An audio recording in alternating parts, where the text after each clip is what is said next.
I'm just crying and crying and crying. Oh, your poor wife. Yeah, well, I mean, she knew when she married me that I had not been sleep trained, and this was something, and she's just decided now, all right, we got to take care of this because this is getting insane. For You're better an adult. or for worse, right? Yeah, that's what I said. I said, I don't want to do it. I don't want to do it.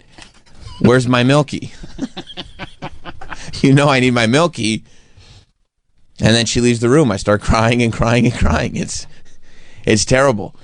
And then these babies trick you because they'll go to sleep. You go like, okay, I figured it out. You don't realize that sleep training, it goes in phases. So you go like, okay, we sleep trained, so the baby is asleep at like whatever, 8:30. So that first phase is like, good, all right, we're finished. But then 2 o'clock, 3 o'clock in the morning, the baby's like, oh, we're all done now. We're going to stay up, I guess, all night and just cry and cry and cry. Ugh. You know, this is what babies do, though. He's 1 now, so he's decided now is officially the time to become a terror. It's just enough, like they're still cute. You know, he's still a cute baby, but Has he been sleeping fine? He did. They regress, you know. He was sleeping fine for a while, and then he was like, you know, being a little bit difficult, and now he's a terror. He's an absolute terror because at 1, they still look like babies, and they're still waddling around, you know what I mean, and acting like babies, except you can see it in their eyes. They're old enough that they know, oh, if I want something, I can be manipulative. Like, watch out, I'm about to become human. Right. I'm becoming human, yep. And I want this thing, and I refuse to accept any sort of compromise because they haven't developed empathy. They can't see that their parents are slowly being driven to madness. That I'm, you know, waking up in the middle of the night and I'm hearing 2 sets of tears because my baby's crying and then also my wife is crying. Going, why won't he just go to sleep? Why won't he just go to sleep? Now, is he waking up your other kids? No, thank God. That's impressive. Yeah. Are their rooms not close to each other? No, they're real close. They're right there, one next to the other, but those kids sleep like rocks now, which is good. Well, they passed the sleep training. They passed sleep training. Me and the baby still having trouble. That's all right. You know, it's because it's tough. I mean, I guess on the bright side, you don't have to deal with like 2 or 3 kids that are awake.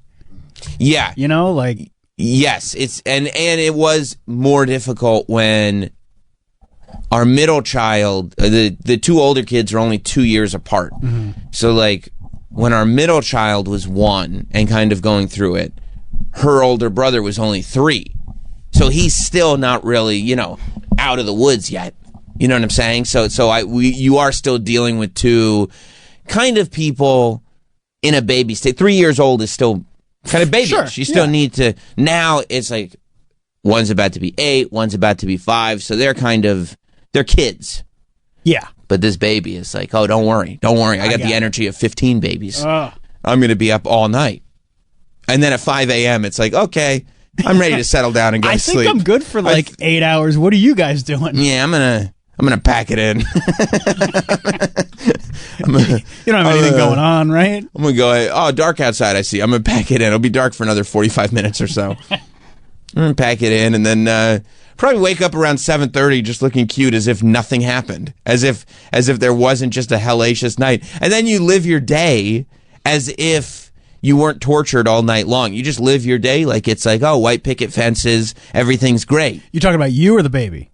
Everybody, the family. Okay. The family. Well, yeah, because you can't stay mad. No, the family just exists, and then because people will come over, or you'll see people, and you can't live in this state. Plus, don't forget the older kids. The older kids then wake up. They didn't experience a hellacious night of torture, and as parents, you can't go. They're too young to know you're human. You can't be a human being yet. They don't know you're human? No. They think we're more human than human. No. You know, and because you got to be that way. I didn't know we were training them the white zombie way. How else would you train a kid? No, you're right. Yeah. And then I go, oh, summertime, you know what that means? And they go, black sunshine. I go, yeah.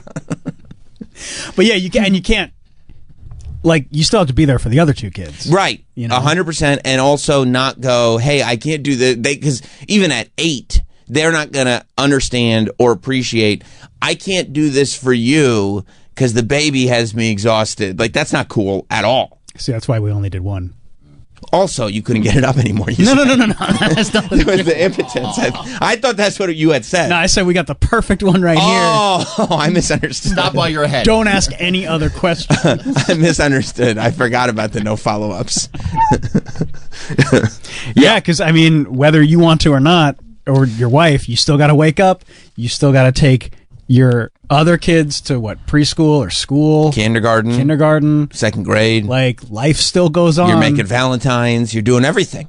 But the silver lining of the whole thing, and we know this now from experience, is the human brain, especially when it comes to reproducing, is such an odd thing because as a species, you're supposed to reproduce. So I'm convinced that evolutionarily, we're preconditioned to have these little things that our bodies and brains naturally do. By the time the baby is sleep trained, we will forget any of this ever happened. Of course. Because when we had the third kid, there was no recollection of, oh yeah, don't forget. It gets completely hellacious. Don't forget, it gets torturous. You don't remember any of it. No, you're just like, hey, I think I want another one of those. Exactly. You go, remember how cute It wasn't they are. that hard, right? No, I don't remember. Oh, they were adorable. Look at these pictures. That's what you do. You go, look at these pictures. We wouldn't have taken pictures if it was bad. We're all so happy. We're all so happy. And we got this cute baby because we forgot Tommy Lee Jones came over with the Men in Black stick and just zapped any of this part out of it. And a year from now, I guarantee if you ask me, you go, remember how bad that was? I'll go, I think it was fine. Yeah, that didn't happen. I think that was totally fine. Everybody goes through it. I actually think it was no problem. I said that on the air? Yeah, I don't think so. No, because you said there were two sets of crying people. You said there was a baby and a wife that were all just crying, and I don't think so. I don't think that happened.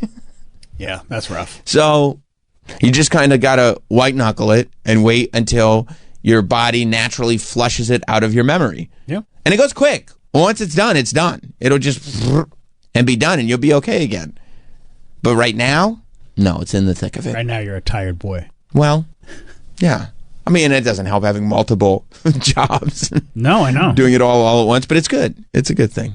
Is it? You brought It's it great. all on yourself. It's great. Well, I can't help. No, you know who did it? Kenneth Babyface Edmonds. It's his. I blame Babyface on this one. Yeah, but things are great. Things are good. That sounds convincing. No, I wouldn't say it if it wasn't true. Okay. Obviously, what am I just gonna? No, things are great. Yeah. Things are really Things are good. really great. Things are really fine. Things are absolutely fine. You're going to be like Homer when he got 2 jobs to keep that pony. Just falling asleep. She's so happy with the pony. What do you? I can't disappoint her. I can't. Just going to bed and your alarm going off 2 minutes.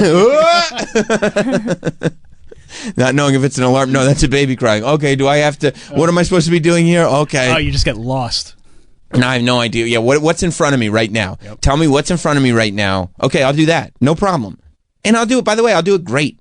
I'm going to knock it out of the park. Whatever's right in front of me, I'll knock it out of the park. Yeah, but you've always been like that. Like, if you just push through, like, that's all you really need to do. And I feel the same way. Like, what do I have to do today? Right I'll now. worry about tomorrow. But people will come to me and they'll go like, oh, what are we doing in April? And I'm like, what the fuck are you talking about?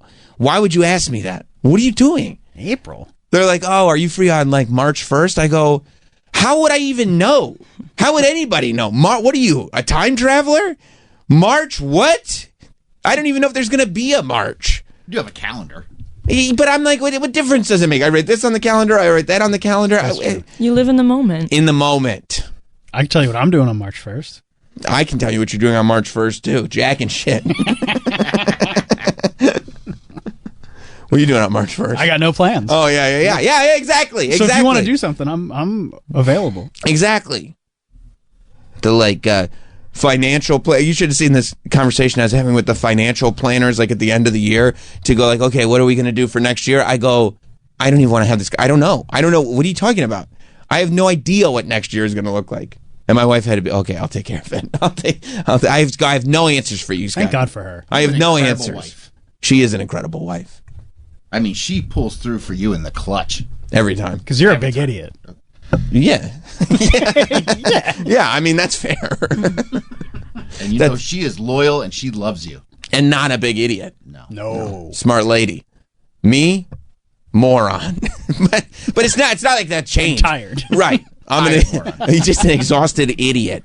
But it's always been that way, right? It's not like there was ever a time where it's like, what? When did you become this exhausted buffoon? I've always been like that. I don't remember a time where I wasn't an exhausted buffoon. Now, since you're taking the train now, yeah, because of congestion pricing, right? Are you taking that time to close your eyes and take a little rest? I will, and I will always. That's how I actually know where I'm at, because I push through all the time. Yep. And so that's where I know where I'm at when I'm like having like. When I enter into a dream state on the train, yep. That's where I know it's like, okay, all right, we're pushing it. There are a few times here and there where I'll fall asleep, like sitting on the ferry. Right. And when I wake up, I'm like, oh, I'm that tired. Right. Like I specifically don't have coffee before I get on the train because I don't want to get jacked up. Same. Before the commute. I'll get jacked up when I get to work. But yeah, I'll go like, I mean, the perfect state is like almost like the state of relaxation. Just kind of closing your eyes. Right. It's almost like a meditative. Oh, yeah, she's on. Yeah. Yeah, she's on. Talking about video games and whatnot, sundresses. Yeah. But then other times, like when time starts to disappear, and it's like, what? Harlem 125th? I thought, okay. That's when you know it's like, okay. All right. Good thing it's we're getting towards the end of the week. Yeah. Because then we'll refresh over the weekend. We're good as new. We're going to be fine. Everything's going to be okay. Just get to that Friday Dunkin' Donuts table for one. That's what, honestly, honest to God, if they came to me and said, we need you 5 days a week, I go, I can't. Like, I've conditioned my body to function in a way where as long as I get that dine-in experience on Friday morning at Dunkin' Donuts, everything gets reset and everything's okay. I wish I could. I have a standing reservation. I have a standing reservation at multiple Dunkins in case I want to switch it up. But I need to get to my table and have a sit. And I know, my wife knows. I'm going to drive the kids to school. I'll be back in like an hour and a half or something like that. It's a long time at a Dunkin'. Well, I gotta assess. I got to get everything in order. No, I get it. And I get it. You just want that silence. Yeah. You want to sit, and just not have to do anything or think about anything. And I'm not. You better. And that's why I'm ordering on the app in the restaurant. I'm not talking to anybody. We've done all the talking. That's it. And it's my favorite time of the week. That's your favorite time of the week. It's so good, dude. Dude. It's so nice. I mean, I get it. It's so nice. I'm up before anybody else in my house. I get like 3 hours to do whatever I want in the living room. And sometimes it's just sit, right? Sometimes it's sit. A lot of times it's get work done. Sure. Sometimes. Because you can knock it all out undisturbed. Everything undisturbed. Focused. And you can move at your own pace. Yep. Yes, it's the best. Yeah. And people are constantly asking things from you. You're constantly needed to do things. So that time you get... And he's constantly saying yes to shit he shouldn't be saying yes 100%. Like I said, he brings it all on himself. Wow, there's no reason to attack. No, we're just laying it. We're constructive criticism. Yeah, we're laying it out. But what I'm sorry, I'm a wonderful guy. You are a wonderful guy. You do. You pop up on some things, and I'm like, "What are you doing? Take the day off. You gotta have better time management skills." Okay. Well, yeah. Sometimes it'll be like in the moment. I'll go like, "Yeah, I'll do that," and then once it comes, it's like, "Why am I?" Go back into the city, and it's a waste of time. Yeah. There are times where it's wasted, and I don't like waste. No. I don't even take my shoes off when I get home. That's how much I don't like you never know when you're going right back. Yeah, turn right back around. That's right. That is true. A lot of times. Nope. Got to catch another train. Got to be right back. There's times you come back into the city. I'm like, what the fuck are you doing? Rocking and rolling. Oh, it's exhausting. But then I get my dine in. I get my dine in on a Friday morning, and everything's okay again. Everything's fine. Bacon, egg, and cheese. That's right. And they're not upcharging me. I saw that there are wars going on. We were talking about last week how the Waffle House, which was very distressing, was putting a 50-cent tax on every egg that they sold. And this is what you're talking about was very distressing because people go to Waffle House, and this is where you go to order like a ton of waffles. A ton of eggs, like to just get the protein up. And now it's 50 cents per egg. You actually have to pay attention to how many eggs you're going through. I did see, and this is like a war move, that Cracker Barrel said, hey, guess what? We're not taxing eggs at all. They're trying to get all the Waffle House Good people. for them. Yeah. Cracker Barrel already wins that war, but like, Well, yeah, I mean, look. dude. That's a tough one. Cracker Barrel's not open 24 hours. Cracker Barrel's not Okay, open that's 24 hours. okay. 1 point to Waffle House. Waffle House will give you a great meal any time of day.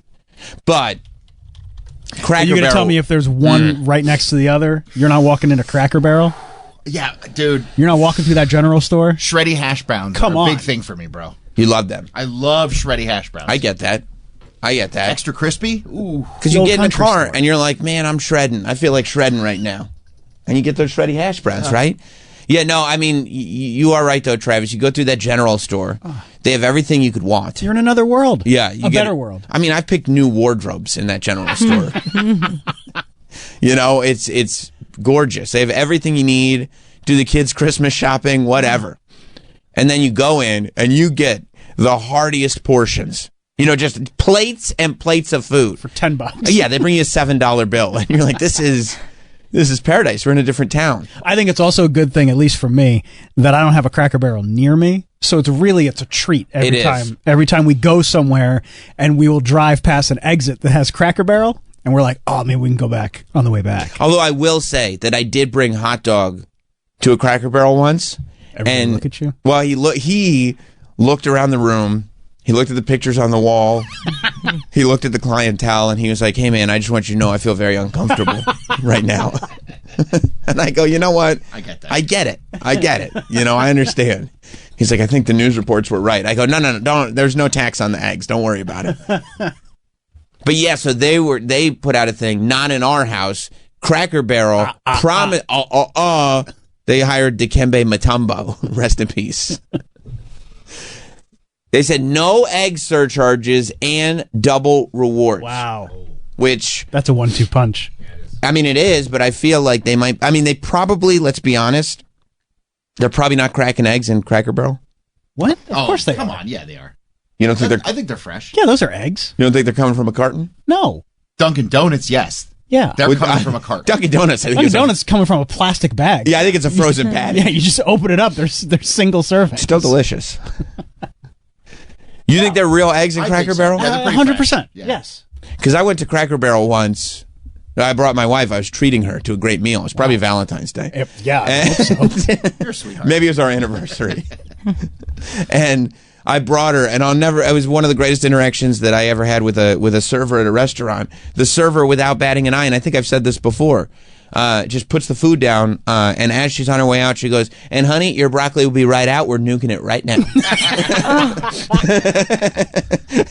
And my wife looks at me like, and I go, yeah, that's, I mean, you wanted it hot, right? Yeah. You don't want it coming out cold. Right. Right. So, yeah, so they're saying no surcharges and double points. But I mean, eggs Double are... points on all egg dishes through Wednesday. Oh, so this is just like a 2-day thing. Oh, okay. But are they saying no surcharges ever or no surcharges for like 2 days? Well, I mean, they can't say ever. They say egg prices are staying put. Okay. I mean, it's good publicity. It's great publicity, but I hope that publicity is worth a lot of money because these egg prices are not going down anytime soon. I mean, they probably make most of their money from the general store, and then anything in the restaurant is just extra. I forgot about the general store. It's like when Walmart loses money on gas Like, that's fine. because it gets all the customers to the Walmart. Right. They got you in there buying God knows what. You know, the bootleg Raising Cane's chicken finger sauce. Exactly. So if they sell enough chicken finger sauce, they can give the gas away for free. Best Buy can have cheap DVDs because enough people are buying televisions and washing machines. I mean, you're speaking like a time traveler. Best Buy does not have physical media anymore. I know. It's depressing. It is. You ever have you walked into one? Yeah. In like the last 4 months? I mean, it's like they're like just riding out the clock. They're happy to see you. Yeah. You walk in. Well, they have nothing. They I mean, it's like It's like an empty warehouse. yeah, you go in, and I mean, I guess you could get a fridge there, but I don't need a fridge. I went to a PC Richards for a Christmas gift, and that is like walking into a time machine. In the sense that it hasn't changed? In or the sense that it is the exact same store it was in the Yeah. 90s, and they still operate like they're in the 90s. Yeah. They know how to do things one way, and that's the way they do it. Yeah, when you go into... Possibly in business. I don't know. Because when you go into Best Buy, it's not like they've figured out, like, okay, physical media, it doesn't move the needle anymore, but here's what does. I mean, they're just like, they got Legos at Best Buy now. They're grasping at straws. All these big box stores, Barnes & Noble, Best Buy, Michael's, like they all are doing the same thing where it's like, I guess we'll just sell toys and Legos. Right, exactly. Like low price collectibles. I mean, what they should be doing, I think, is focusing on like having streamer setups and having all the products available, because they try that a little bit, but they don't want to stock things that cost like $200. Yeah. So they end up having like one of each item. You know what I mean? Like you can't ever, none of it's ever in store. They're still hoping that you're just like, you know, kind of just pop into a Best Buy and you see something and go, oh, I guess I'll buy that today, as opposed to going in with something in mind. Yeah. But I feel like the only thing they have left to do is focus on streamer setups and home studios and stuff. I mean, for me personally, it's TVs. Like, if I'm in the market for a new TV, but what is that? I wanna go there and look at. Yeah, that's every. If you buy 6 one, years? I was gonna say, if you buy one every 3 years, you're buying a lot of TVs. Then maybe I'm in the need of a new TV then. Yeah, I don't know, honey. Sam was saying. I do. I have no need for a new television. Right. I have a great TV. And I will sit on the couch some days and be like, maybe I could go bigger. Probably could. Probably could. Yeah. Yeah, when my wife realized I had put a bigger TV in the basement than there was in the living room, first she was like, what are you doing? And I was like, oh boy, don't get mad. I better go solve this problem. Got a bigger TV for the living room. I mean, it's the last thing I need. Of course. Lehman in Virginia. What's up, Lehman? Sam, your grandmother. What's up, dude? So half of my wife's family works at Cracker Barrel. Half of So I called my mother-in-law. Oh, yeah, it's wonderful. I called my mother-in-law just to let y'all know. They do indeed use real eggs. You called like just now? Yeah. Like you were listening to the show and go, hang on, I got to tell Sam what's going on with these eggs. Do y'all crack them? Troy, you're not surprised, right? Exactly. That's great. I love it. Okay, all I right. told her I had to call into the radio show. This is very important. People are spreading rumors about your brand.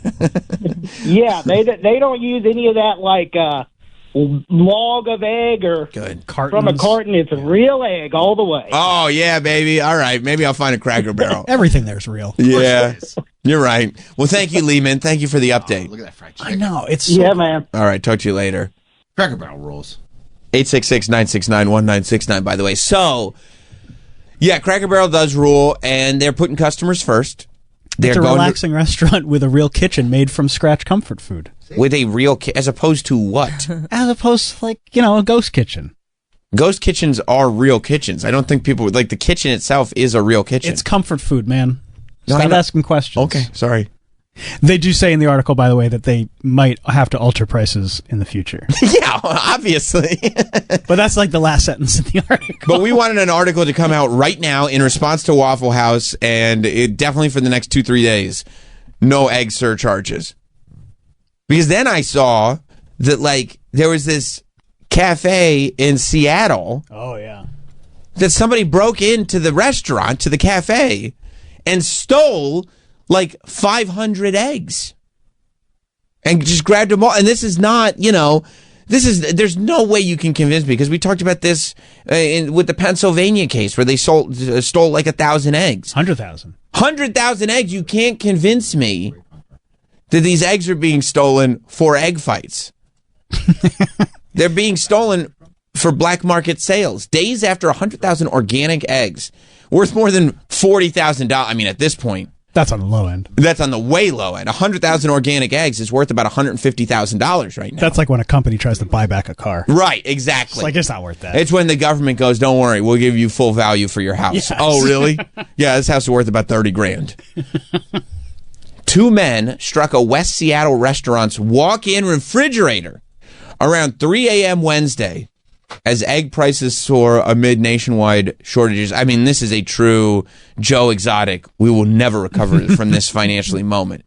The men took an estimated 540 eggs and other breakfast items. Probably grab some hash browns. Well, yeah, I mean, that was just because they were like, look, we're going to sell off 500 of these, but let's keep 40 for breakfast. What kind of sides do we want? Let's grab some syrup. When I was there, I noticed a white van. This is the manager.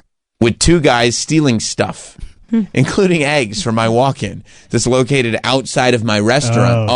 So the walk-in is a separate building. That was smart of them. They knew what they were doing. They're not going in for the cash registers. They're not going in for the cutlery. Let's get into this walk-in freezer and let's get these goddamn eggs. When I was trying to stop them, they kind of scrambled into the car. Is that a pun? Is she doing puns? And they fled the scene sunny side up. Video of the theft shows the 2 men racing back and forth from a walk-in refrigerator outdoors to a white van as the snow falls before they make their getaway. Oh, I love this. There they are. They're not even wearing masks, but they are running. They're scrambling. They are scrambling. They are scrambling. Look at their little feet move. Just a dozen at a time. Oh my God, there's more eggs. There's more eggs.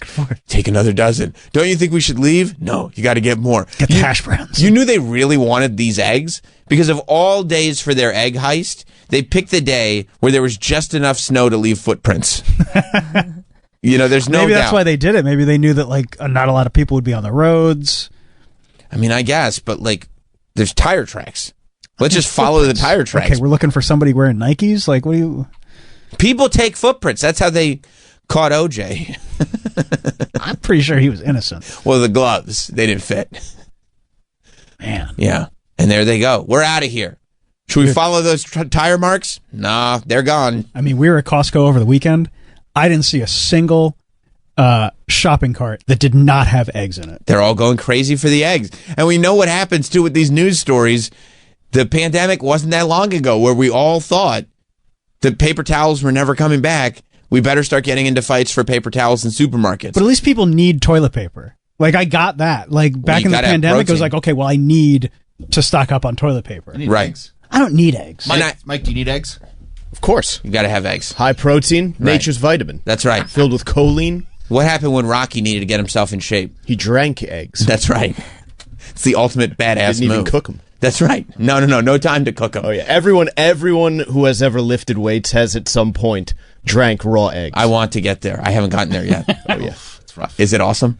yeah. Oh, I used to put multiple raw eggs into protein shakes when I was in college. That's sick. That's because you're the man, dude. You're not worried about salmonella? What is he? What is he? A chick? Yeah. Yeah, I mean when you're trying to make gains, you don't worry about that kind of shit. No. Yeah. That sounds like something Travis would worry about while he's wearing a scarf. Why? The scarf thing threw me off I yesterday. mean, too. I thought about it all day. Because it wasn't like you were just saying I wear scarves. You were advocating for scarves. Yeah, scarves are a great accessory and they keep your neck warm. Which is why you'd also, be worried about, I don't want to catch a disease from the raw eggs, I mean, I'm not going to be drinking raw eggs. Well, no, you like DiGiorno's. This doesn't affect me. Oh, yeah. Please. If there's a nationwide shortage on Fritos scoops, then we're in trouble. Oh, you'd be throwing elbows at people. Yeah. Out of my way. Peter in New York. What's up, Peter? Hey, what's up, guys? Hey, man. So, Cracker Barrel. Yeah. One of the best parts, hanging out in the front, sitting on that porch, playing checkers. Yeah. You Good go, times. you're rocking in the rocking chair like it's a time gone by. If you go in and they don't tell you there's a 45-minute wait, you go, can I wait for 45 minutes?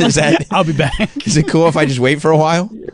And you can buy everything. I love that you're you're sitting in the rocking chair, right? And you're out there on the porch and you're just thinking about life. You're wishing you had a piece of hay to kind of chew as you're watching the cars drive by. And then you look down, there's a little price tag. And everybody who's ever sat in that rocking chair that notices the price tag, you always consider, maybe I should buy this. Maybe my life would be easier if I could do this every day.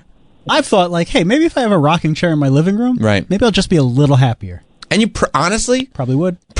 but then you think, how am I going to get this rocking chair home? Yeah, I don't have the space for this in my car. By the way, I'm starving. I gotta go have something to Go eat. get some biscuits. Yeah, you're right, Peter. It's the Good best. time. Yeah. The vibes are right. And he's right. You play Thank you, bud. checkers. They got little games out there for you. Yeah.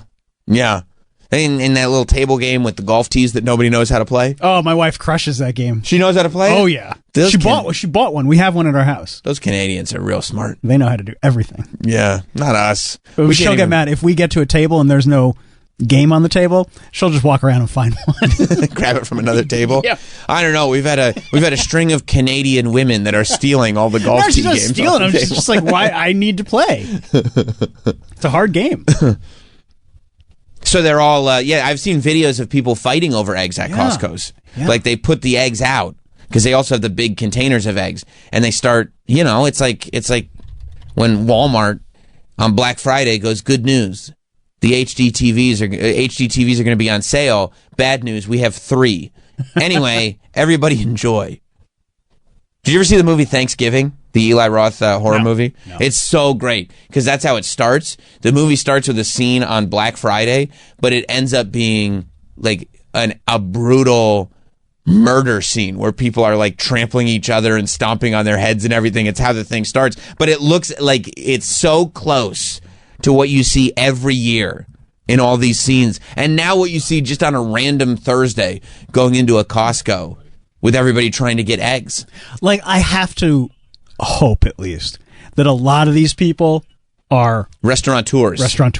They're trying to, they've already, they have eggs, but they need a little more because they're, things aren't coming in as much as they used to. Well, yeah, you see this gentleman, he's got one of the rolly cart things, and I mean, he's got hundreds of eggs. It looks like he's trying to buy out the whole supply.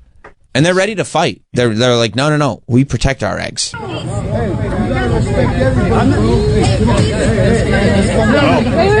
Oh, they're putting their hands down. Yeah. You got to respect everybody, bro. Sorry for him disrespect. It's not worth it. It's not worth it, dude. Yes, it is. It's just eggs, man. No, it's not just eggs. Those are all his eggs? Yeah, they're all his. No. He must be a restaurateur. You can put that shit down. Oh, you can put that shit down. Okay, that's how you know it was a serious fight over eggs. That when somebody came over and said, put that shit down, they stopped videoing. Okay. I mean, yeah, okay. No, you're right. I shouldn't. You're right. I'll put it down right now. I'll put that shit down. I mean, I saw there's a lot of places are starting to ration them out. Yeah, there's a dozen a day. Yeah, there's like Trader Joe's. I was literally at Trader. Look, I took the picture of the sign. Due to ongoing issues and egg supplies, please limit your purchase to 1 dozen eggs. And look, it was pretty barren too. I mean, there's still some there, but shelves are missing. Scooping them up because they also know, like happened in the pandemic with paper towels, people just go into panics. Yeah. And even if they don't need eggs, that's half the problem here. Yeah, let me get like 6 dozen eggs just in case. And it's like, we haven't eaten eggs in this house in 6 months. What do you? I'm allergic to eggs. We don't need all these eggs. No. You need to have all of these eggs. A country full of reactionary jackasses. That's all it is. Of course it is. But like 1 dozen eggs per day is so many eggs. Oh, it's way more than anybody would ever need. Why would you need a dozen? Who goes through 12 eggs a day unless you're training for a bodybuilding competition or you're Rocky? There's no reason that you would need like a sign that says a dozen eggs per day. That should just be, how about we see the eggs are here. Let's do normal human behavior. More than a dozen, you're on a list. Yeah. Like even a dozen eggs per week. Come on. Per week? Yeah, that's 1 dozen eggs per week. I mean, I eat 3 eggs, 1 shot. My fiance eats 2, and Toots gets a hard boiled. Okay. All right. I mean, first of all, the fact that that's ridiculous. The fact that we have everybody is going crazy about eggs, and your cat is eating eggs. He loves hard boiled eggs. It's part of the solution, Troy, not the problem. You really are. That's idiotic. That's my child. You have a child, I have a child. Yeah, but my child's not supposed to eat cat food. Sam, if you gave me 100 guesses, I would not have guessed that the end of that sentence was going to be like, and Toots gets a hard He gets a hard-boiled egg every day. Every single day he's eating a hard-boiled egg. That's why we have problems. That's why he looks as beautiful as he does. Do you understand that on 9/11, when they said they did it because they hated our freedom, that's what they were talking about. What they hated. Yes. The cats are getting hard-boiled eggs on the daily. That's why Al-Qaeda was like, we got to do something about this. Enough is enough. Like, there's literally an egg shortage, and these Americans are still giving their cats eggs every single day. Not even, like, it's not even Toots' birthday. Yeah, it's not a holiday. Every day? It's just Tuesday. Hard-boiled. And a full one. He can cut it and ration it through the week. Right. Half a hard-boiled egg. That's a cat. A cat could eat 1 egg per week. Yeah. And still be eating way better than any other cat that I know. Like the idea that a cat would get a slice of egg every day, that's like a that's like a treat. Yes. Not like, oh, it's breakfast time. Where's my full egg? Can you imagine cat sitting for somebody and going like, well, he gets his hard-boiled egg in the morning? He screams if he doesn't get it. What the hell? What do you mean, what the hell? That's bad parenting. No, it's not. It's great parenting. It's spoiled. That's why he's such a good boy. He's not a good boy. If he He gets his screams way. if he doesn't get human food. He's screaming at you because he doesn't have an egg every day. That's a terrible cat. Yeah. Paul in Colorado. Hey, morning, guys. Morning. Travis was very cordial on the phone this morning. Good job, Travis. Been on the phone in 20 years. Yep. Hey, where I'm at, I don't know what the egg problem is. Eggs are $5.99 a dozen. Get farm fresh eggs for $5 a dozen. I mean, I don't know what planet you're from. I don't know if Colorado, you guys have that. How close are you to Denver? Maybe the Illuminati who live at the airport are helping you guys. Because I don't live anywhere near Denver. Denver's a shithole. No, well, I didn't. Okay. Well, listen, Paul. I want you to know something. This idea that eggs are $5 a dozen is not happening. Maybe in wherever, Podunk, Colorado, but in most cities, people are getting into fights for eggs. I mean, Waffle House is putting a surcharge. I don't know why you think that. Well, what are these guys talking about? Eggs are $5? No, they're not. Eggs are expensive. Well, you guys live in cities. That's That's where you live people. with the animals. No. You live with, literally, cities are meant to be inhabited by human beings. That's where humans evolved and developed tools so they could build buildings and create networks of commerce and call them cities. We're an advanced society. Well, if you're fighting over eggs, you guys are not advanced. That's You're fucking you fools. know what, Paul? That's a great point. That's a hell of a counterpoint, Paul. You're right. And if eggs are $5 a dozen, wherever Paul lives in Colorado, maybe they're onto something. I'll second it. I've been getting mine for less than $4. What? Yeah, cage free. Those aren't real eggs. They're not real eggs. Costco is still good. Like, we were there a week or so ago, and they're like $7 for 2 dozen. You got to wait until they put them out. Well, that's why there's fights, because they're still cheap at Costco. Right. You know? Right. Yeah, because even I have this problem if cats weren't eating eggs. Yeah, this guy over here, Troy, was the one complaining because he lives in New York City. Yeah. Where in New York City, they just read news reports and go, oh, we can jack the prices way up. Okay, like New York just read the egg panic that's going on and said, oh, okay, I guess we're going to charge $16 for a dozen eggs. And what are you going to do about it? You live in New York. Like, and he's still giving... flaunting. He's giving his cat a $2 egg every single day. Every single day. You're spending $14 a week on eggs for your cat. What are you stressing out about the price of eggs for if you're living the type of life where you give your cat an expensive egg every single day? You're acting like that's not my child. It's my child. You would do this for your child. It's an animal, dude. I already told my child she can't have eggs anymore. By the way, and she's an athlete. That's too expensive. She needs them. I'm sorry. Find another way to run. You can't purchase a child. You purchased your cat. Can. Well, yeah, only if you have Wayfair.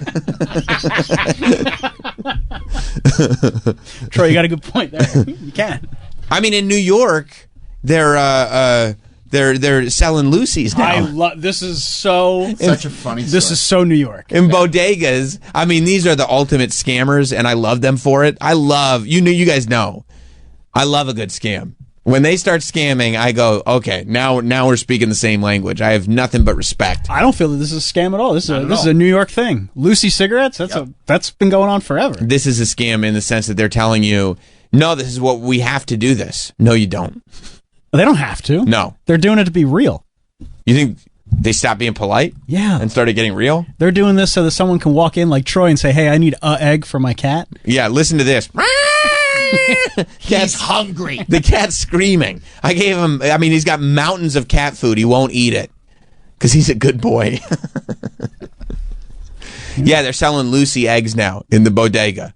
All right, this guy offers 3 large Nelms brand grade A eggs. Love Nelms. In a plastic bag for $3. So that's $1 an egg. $1 an egg in a plastic bag. That's so funny. Well, I mean, what are you going to put it in? That's so. I mean, that still works out to $12 for a dozen. Of course, but it's only $3. But if you only need a couple eggs, and or if you only have $3, yeah, you know, I mean, that's literally why Lucy cigarettes became a thing. People couldn't afford $10 a pack. No, yo, man, let me get a Lucy. Right. And it's way more expensive, but like, what do you have in your pocket right now? Yeah. How many cigarettes can I get for this? Yeah. Look at him. He's so happy he figured it out. He's showing his plastic bag of eggs, and he's got it in a little tinfoil thing by the cash register. That's the impulse buy section. Oh, man. Usually you put like a cell phone charger or gummy bears or any of those things. Right. That you're like, oh, you know what? I do want to find out what's going on with Bat Boy. I could use a Kit Kat. Yeah, let me go ahead and purchase this. Now it's like, you know what? Damn. These eggs are going crazy. My cat is hungry. Let me get a little baggie of eggs. Fancy feast or an egg? Better do the egg thing. Right. What else you feeding your cat? Yeah.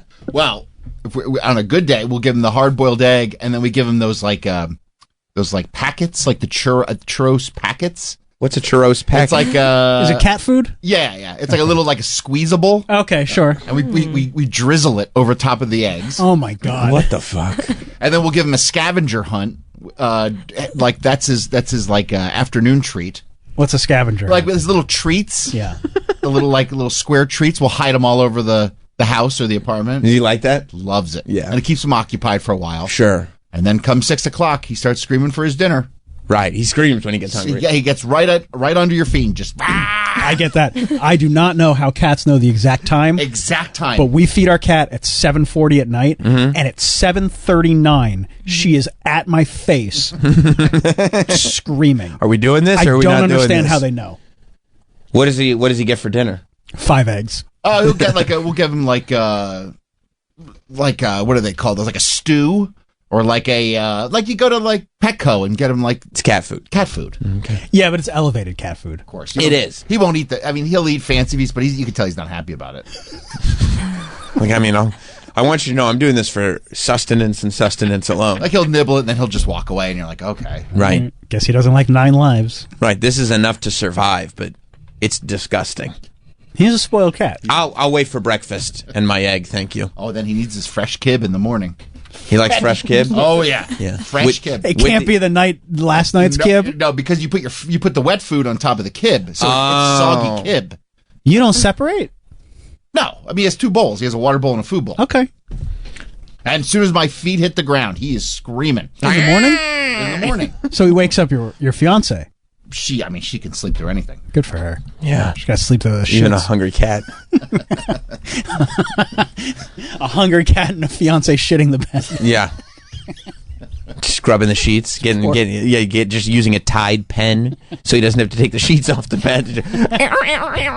Cat screaming. Hang on, Toots. It's been a while since and Danielle, by the way, I never actually shit the bed. Okay. He does. All right. One time when I came back from Mexico, I was sick. That's the only time. Okay. He leaves marks on the bed. Yep, that is correct. That's happened. Ugh. And he doesn't consider that shitting. That's not shitting. It's a bacon strip. So gross, right? It's disgusting. Disgusting. It's not what an old man should be doing. Is this why you're like so triggered by like other people's grossness? Yeah. Right, because he's a disgusting guy. Yeah, it's reflective on him. But that's he hates himself. Privacy, my own place. Right, not like a Target bathroom. He shares his bed with another person. That's gross. I mean, she's a sweetheart. And also, he lives in a tiny little apartment, so his bathroom door doesn't shut. So when he goes number 2, everybody in the apartment knows. There's one other person and a cat. And the cat, by the way, is blasted in there, too. So. Well, he probably is blasted because he eats all those eggs. He's egg shits. Stomach's not built for it. Jay in Massachusetts? Lindemann Sammy, what is this, Pick on Troy Day? I didn't know. Thank you, Jay. I didn't know that Travis was getting it yesterday. 1 egg. I mean, I get my dog hamburgers from the butcher. You know, these are our children. Exactly. Thank you, Jay. They're not. By the way, I paid $2.99 last night for a dozen eggs. Yeah. Good for you. All right. I mean, these bodega owners got everybody tricked. I know. I double checked all the hubbub, I double checked my receipt this morning. Did I really pay $2.99? I don't know what the hubbub is. So. Maybe it is hubbub. You're in Massachusetts. Maybe it's not that scary. Thank you, Jay. So lighten up on Troy. And stop picking on Travis, too. Thank you. Well, who am I going to pick on then, Mike? Jay's a good guy. Yeah. Thank you for the call, Jay. I'm not going to take Jay's advice. Make fun of McClure or something. I can't yet. This guy, look at this guy. He's bragging about his 6 eggs. Right, look at me. Now, if you're buying 6 eggs, you might as well just buy the dozen. Well, not if they. Well, he said. No, because the 6 eggs would be half as much. What are you doubling up on the money? If you need 6 eggs, you're going to need a dozen. Not everybody is loaded like you. I'm just saying. This is like buying a carton of eggs on layaway, and you got to do that nowadays. You know? Yeah. I remember layaway. Right. I never used it, but I remember seeing it at Kmart. Well, now they got it for eggs. Take 6 now. Come back with the rest of the money. We'll give you 6 later. Eggs are going to be bad by that time. I think they are. I think this is the bodega owners just convincing everybody in New York City, like, yes, eggs are this expensive everywhere. So you need it. Definitely don't leave the city limits. And by the way, also outside the city, gas is $8 a gallon. It's the same. Whatever you do, don't check outside the city on any of this pricing. You'd probably save a fortune, Troy, if you rented a car and did your grocery shopping in the suburbs somewhere. I mean, that's why I go back to Pennsylvania. That's where I do all my shopping. Stock up, right? I have to. Yeah. I mean, I don't know why you don't just drive over to like Bayonne. They've got a Costco. They've got a Walmart. It's right next to the city. Yeah, it's right over the bridge. That's where we go because it's less crowded. I mean, when I go to Pennsylvania, I go to the Walmart out there and I get what I need. But like the daily stuff, like the eggs and whatever, like flour that she needs. Go to Bayonne. Yeah, but he doesn't come to Bayonne. I got a Costco membership. We'll hang out. We'll get some eggs. That's a lot of work. He doesn't have a whip. We'll grab a double chunk chocolate cookie. I do Zipcar. Yeah, but then you got double chunk chocolate cookies? Yeah, of course we do. It's a Costco. Chicken rolls?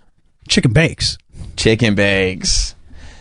Yeah, but then you have to factor in the cost of the Zipcar. The Zipcar for a day is, almost $200. Right. So now are you saving $200 by not. Right. So you might want to come scoop me up every time, Travis, then I'll do that. He'll do it. I'll scoop you up. His social life is suffering. I don't know. We'll hang.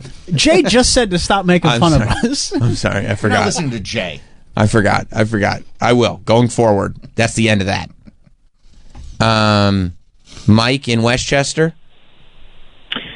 What's the proportionate size of that egg to Mr. Toots? It's got to be like Travis eating a whole fucking turkey every day. That's a great point. That actually is true. I mean, that's a great point. Toots is about the size of 2.5 eggs total. He literally weighs like 5.5 pounds. So, and he downs a full egg? You're feeding him like 20% of his body weight. Well, we're trying to fatten him up a little bit. Why? Because if we take him to the vet and he loses weight, and we're like, let's try to fatten him up a little bit. Because he's so finicky about his food. Is he bulimic? He hasn't barfed in a while. No, he's so finicky. It's because they try to feed him cat food, and he's like, no, thank you. Yeah. Away from my egg. And so now they're giving him 2 grams of protein per pound of body weight. His bones are breaking. I mean, the amount of protein that cat is intaking based on how much he weighs. That's what they say. You're really, if you want to build muscle, you're supposed to intake 1 gram of protein per pound of body weight. Which is a really difficult thing unless you're doing it very, very deliberately. Like, that's not something that you can do naturally. But, I mean, what you're doing to Toots, it's like 2-3 grams of protein per pound of body weight. I mean, he looks great. He feels great. He's happy. He's a happy cat. He feels great? He feels him. Oh, you mean physically? By touch, his fur is nice. Yeah. It's luxurious. He is luxurious. I'll give him that. He's a beautiful cat. Look, it looks great in a tux. Matt in New Jersey. Yeah, I love you guys. Mostly Mike, and I wish he would talk more. Mike, you're the best. Well, thank you. I do want to pile on Troy. He does look like E-Rock, so you're T-Rock to me now, but I still love you. You think Troy? How does Troy look like E-Rock? Because of the size? He got so fat. He was so in shape. I love that dude. That's not cool. I'm sorry, dude. I'm sorry you said that. How dare you say that to me? All right. Anyway, so. You understand that Cracker Barrel and Waffle House is all microwave shit for the most part, like their meats and everything. It's all garbage food. Their chefs are Samsung. It's terrible. Listen, I don't care how the food. I don't yeah, care but how you have a McNugget palate. I don't care either. I mean, clearly you care. You called me. I'm not calling you, man. All right, good. You called me. Good point. I'll give you that. All I care about. I do care. All I care about is how. I don't care how it gets prepared. I care about what it's like when it's on my plate. And I mean, it's as pleasurable experiences as I've ever had. Yes, but you understand, it's if you go to Waffle House, they don't even have real butter or syrup. It's all just garbage. I don't know. People say this. People say this. Real syrup. Like, what do I want them to tap into a tree in Canada? I don't need real syrup. All right. I need the you have to support Travis's ancestors. Yeah, that's true. That's we have real syrup in our house. Do you, Mike? You're the alpha. Do you use it every time on this. You love real food. I do. Yeah, I'm completely opposed to them on everything that comes to what they put into their bodies. I'm shocked on a daily basis. Okay, that's an interesting take. I didn't realize you felt so strongly to tell you the truth. I'm stunned every morning. Right. And that's my whole point. If Mike doesn't talk enough, because you need that alpha in there to control you, motherfuckers. Yeah, Mike, you should chime in more. What if I told you I had like a thin crust Domino's last night? Ooh. Good. Yeah, I'll give you that. Mike, do you have a podcast? I actually like hearing you talk. You're a cool dude, bro. I do Sack Tap Live, YouTube, Friday nights, 8 p.m. Sick. All right. Thank you, Matt. What's that do to you in the morning? It leaves me feeling good, refreshed, and ready to tackle the day. You clear out with no problem? Yeah, I mean, I don't have a regular bowel movement, unfortunately.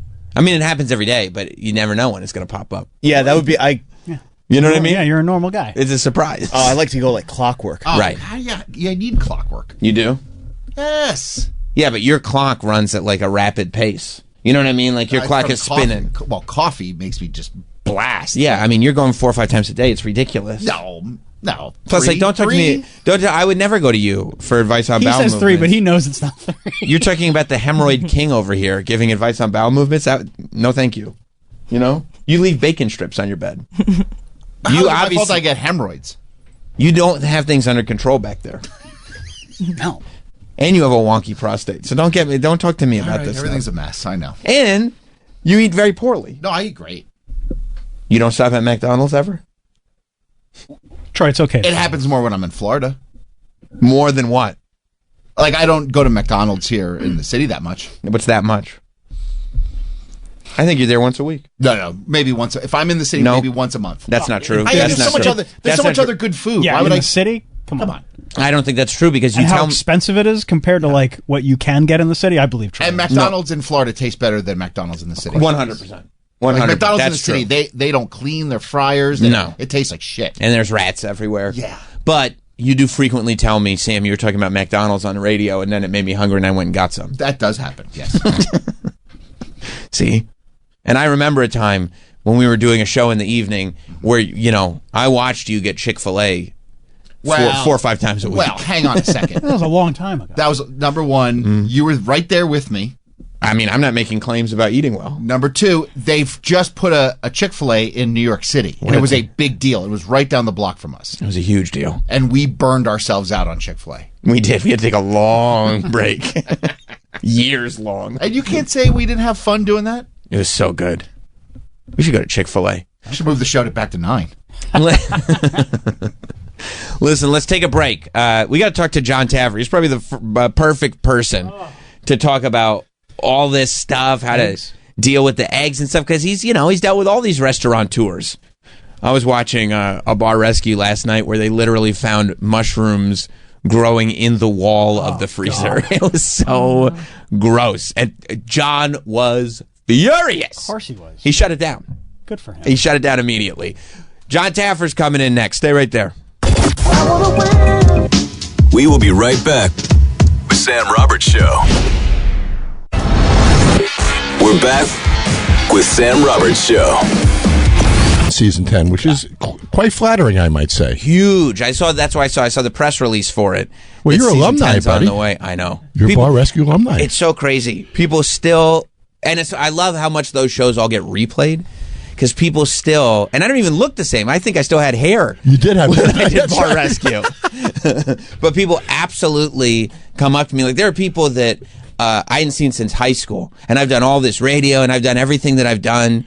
and they go, "Hey, what have you been up to? I saw you on Bar Rescue." And that's all they know, because there's so many eyes on this show now. It's pretty remarkable. So years ago, I was working with Sheryl Crow on a TV project, and we're standing on a corner in Nashville, and the cars are all driving by, and they're beeping, and they're yelling, John, John, John.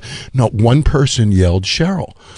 And I felt sort of bad. And she goes, "You see, rock and roll, you can be anonymous," was what she said. So she was happy about it. I think she was, yes. Yeah, absolutely. Absolutely. So season 9 is coming back now. This season, I think it's the first season that you've been cycling in some guest hosts.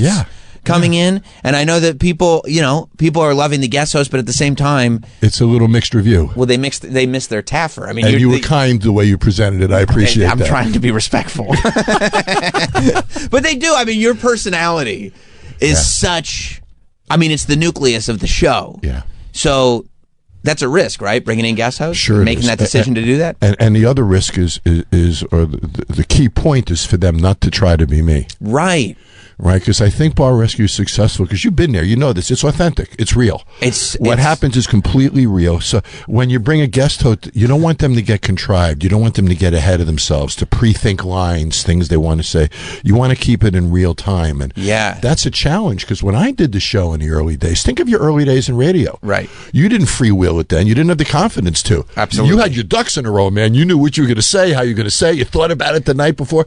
Now you don't have to do that so much. You're a pro. You can sit down and, it becomes sort of a natural extension of yourself. Yeah. Bar Rescue's that for me. I don't have to think about anything. I just will sort of go out there and do it. For them, I got to stop and prevent them from being contrived. Now, they're hosting the show, but I'm still there behind the scenes. You are? Oh, I'm working on a remodel. I speak to them off camera. I speak to them at least 3 times a day.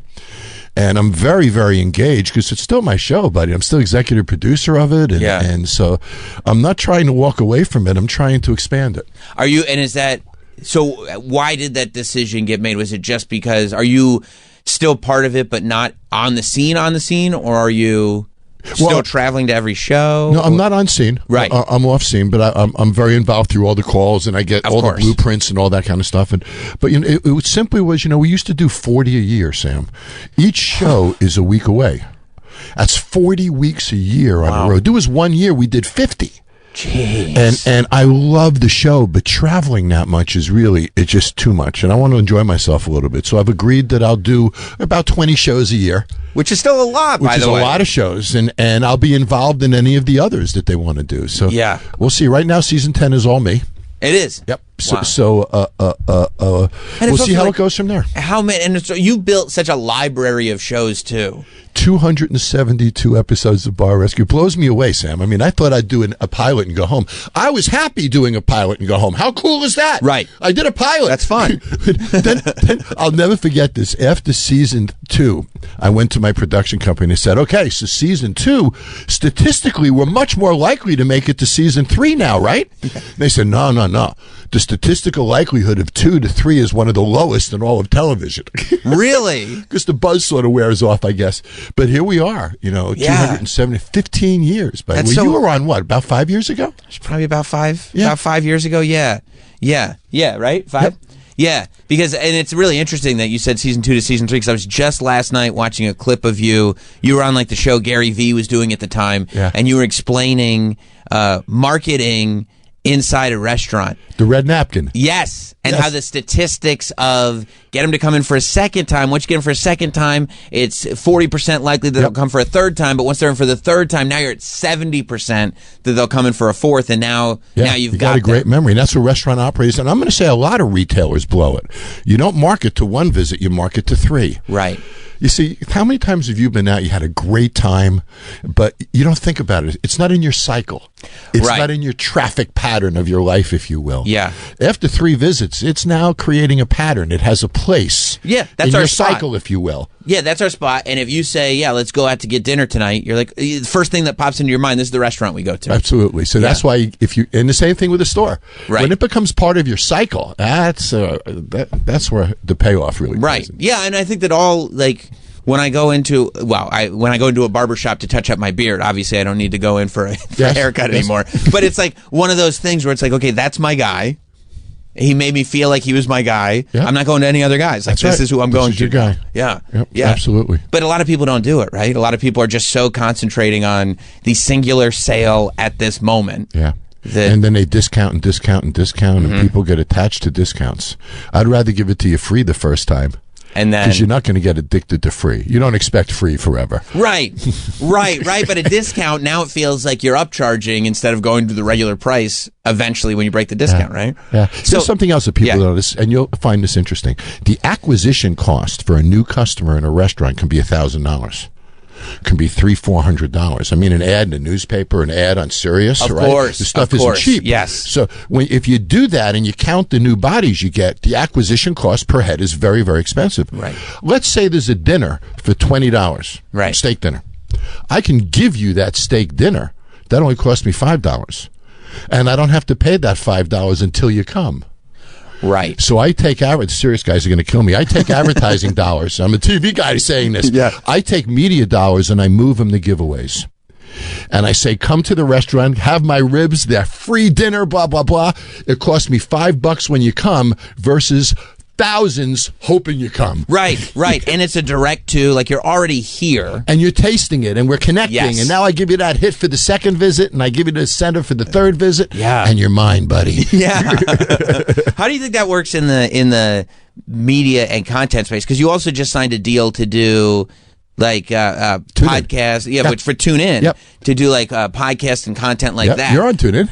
Yeah, absolutely. Yep. So have you like wrapped your head around, okay, how do I get the podcast space is so flooded right now. It is. How do I get people to first get attracted enough to this show to listen, and then how do I make it, because it's the same thing, you got to go, okay, if I'm dropping on Tuesday, this now has to become part of the regular Tuesday cycle of these listeners, right? Yeah, I don't think media is very different. I think it takes 3 or 4 listens to get into somebody's cycle as well. Also to get a connection to your personality. I listen to you all the time, but I know you. I'm lucky. You know, I can picture you and I know you and we've hung out together. Yeah. But if I didn't, after 2 or 3 listens, I would know you. Right. I would know your personality. I would like you. Right. So it takes a few times for that affection from your audience to develop. And I guess that is the thing. Like, it's the same principle for Bar Rescue. Yeah. Where it's like, I can't wait to see what Taffer's going to tell this guy. I can't wait. Yeah, the guy who watches the first episode thinks I'm a jerk. Right. Second episode probably still thinks I'm an ass, maybe, right? Third episode, he's saying, you know what? I get it. This guy's actually trying to do good here. Right. Because you get into Act 3 and you're like, oh, okay, here's the turn, here's the... I'm throwing food with a purpose. Anyway, your question about media is really, really interesting. And, you know, Dr. Phil is a really good friend of mine. And Phil McGraw said something to me that was really powerful. He said, take advantage of your unfair advantage. So what is my unfair advantage? When I think about my success in media, what are the advantages that I have? Well, authenticity is clearly one, right? Directness, even anger at times with a purpose. Sure. So whatever I do has to be me. It has to be an extension of my authenticity. The other thing is, I don't know if you knew this, when I was a kid, I took drum lessons for 9 years. I did not know. And jazz drum lessons. So I'm a very good drummer. I have a drum set in my house. I still play. Really? All the time, and I love it. So I'm a huge music fan. So being here to curate a little music program and display music that I love and is really exciting to me as well. And I've always felt that I know more about music than a musician, and I'll tell you why. I play music to the masses. I've owned nightclubs and bars my whole life. I know what happens when that song hits the dance floor. Better than they do. Right. I understand the beats per minute of their song and the impact it has on an audience.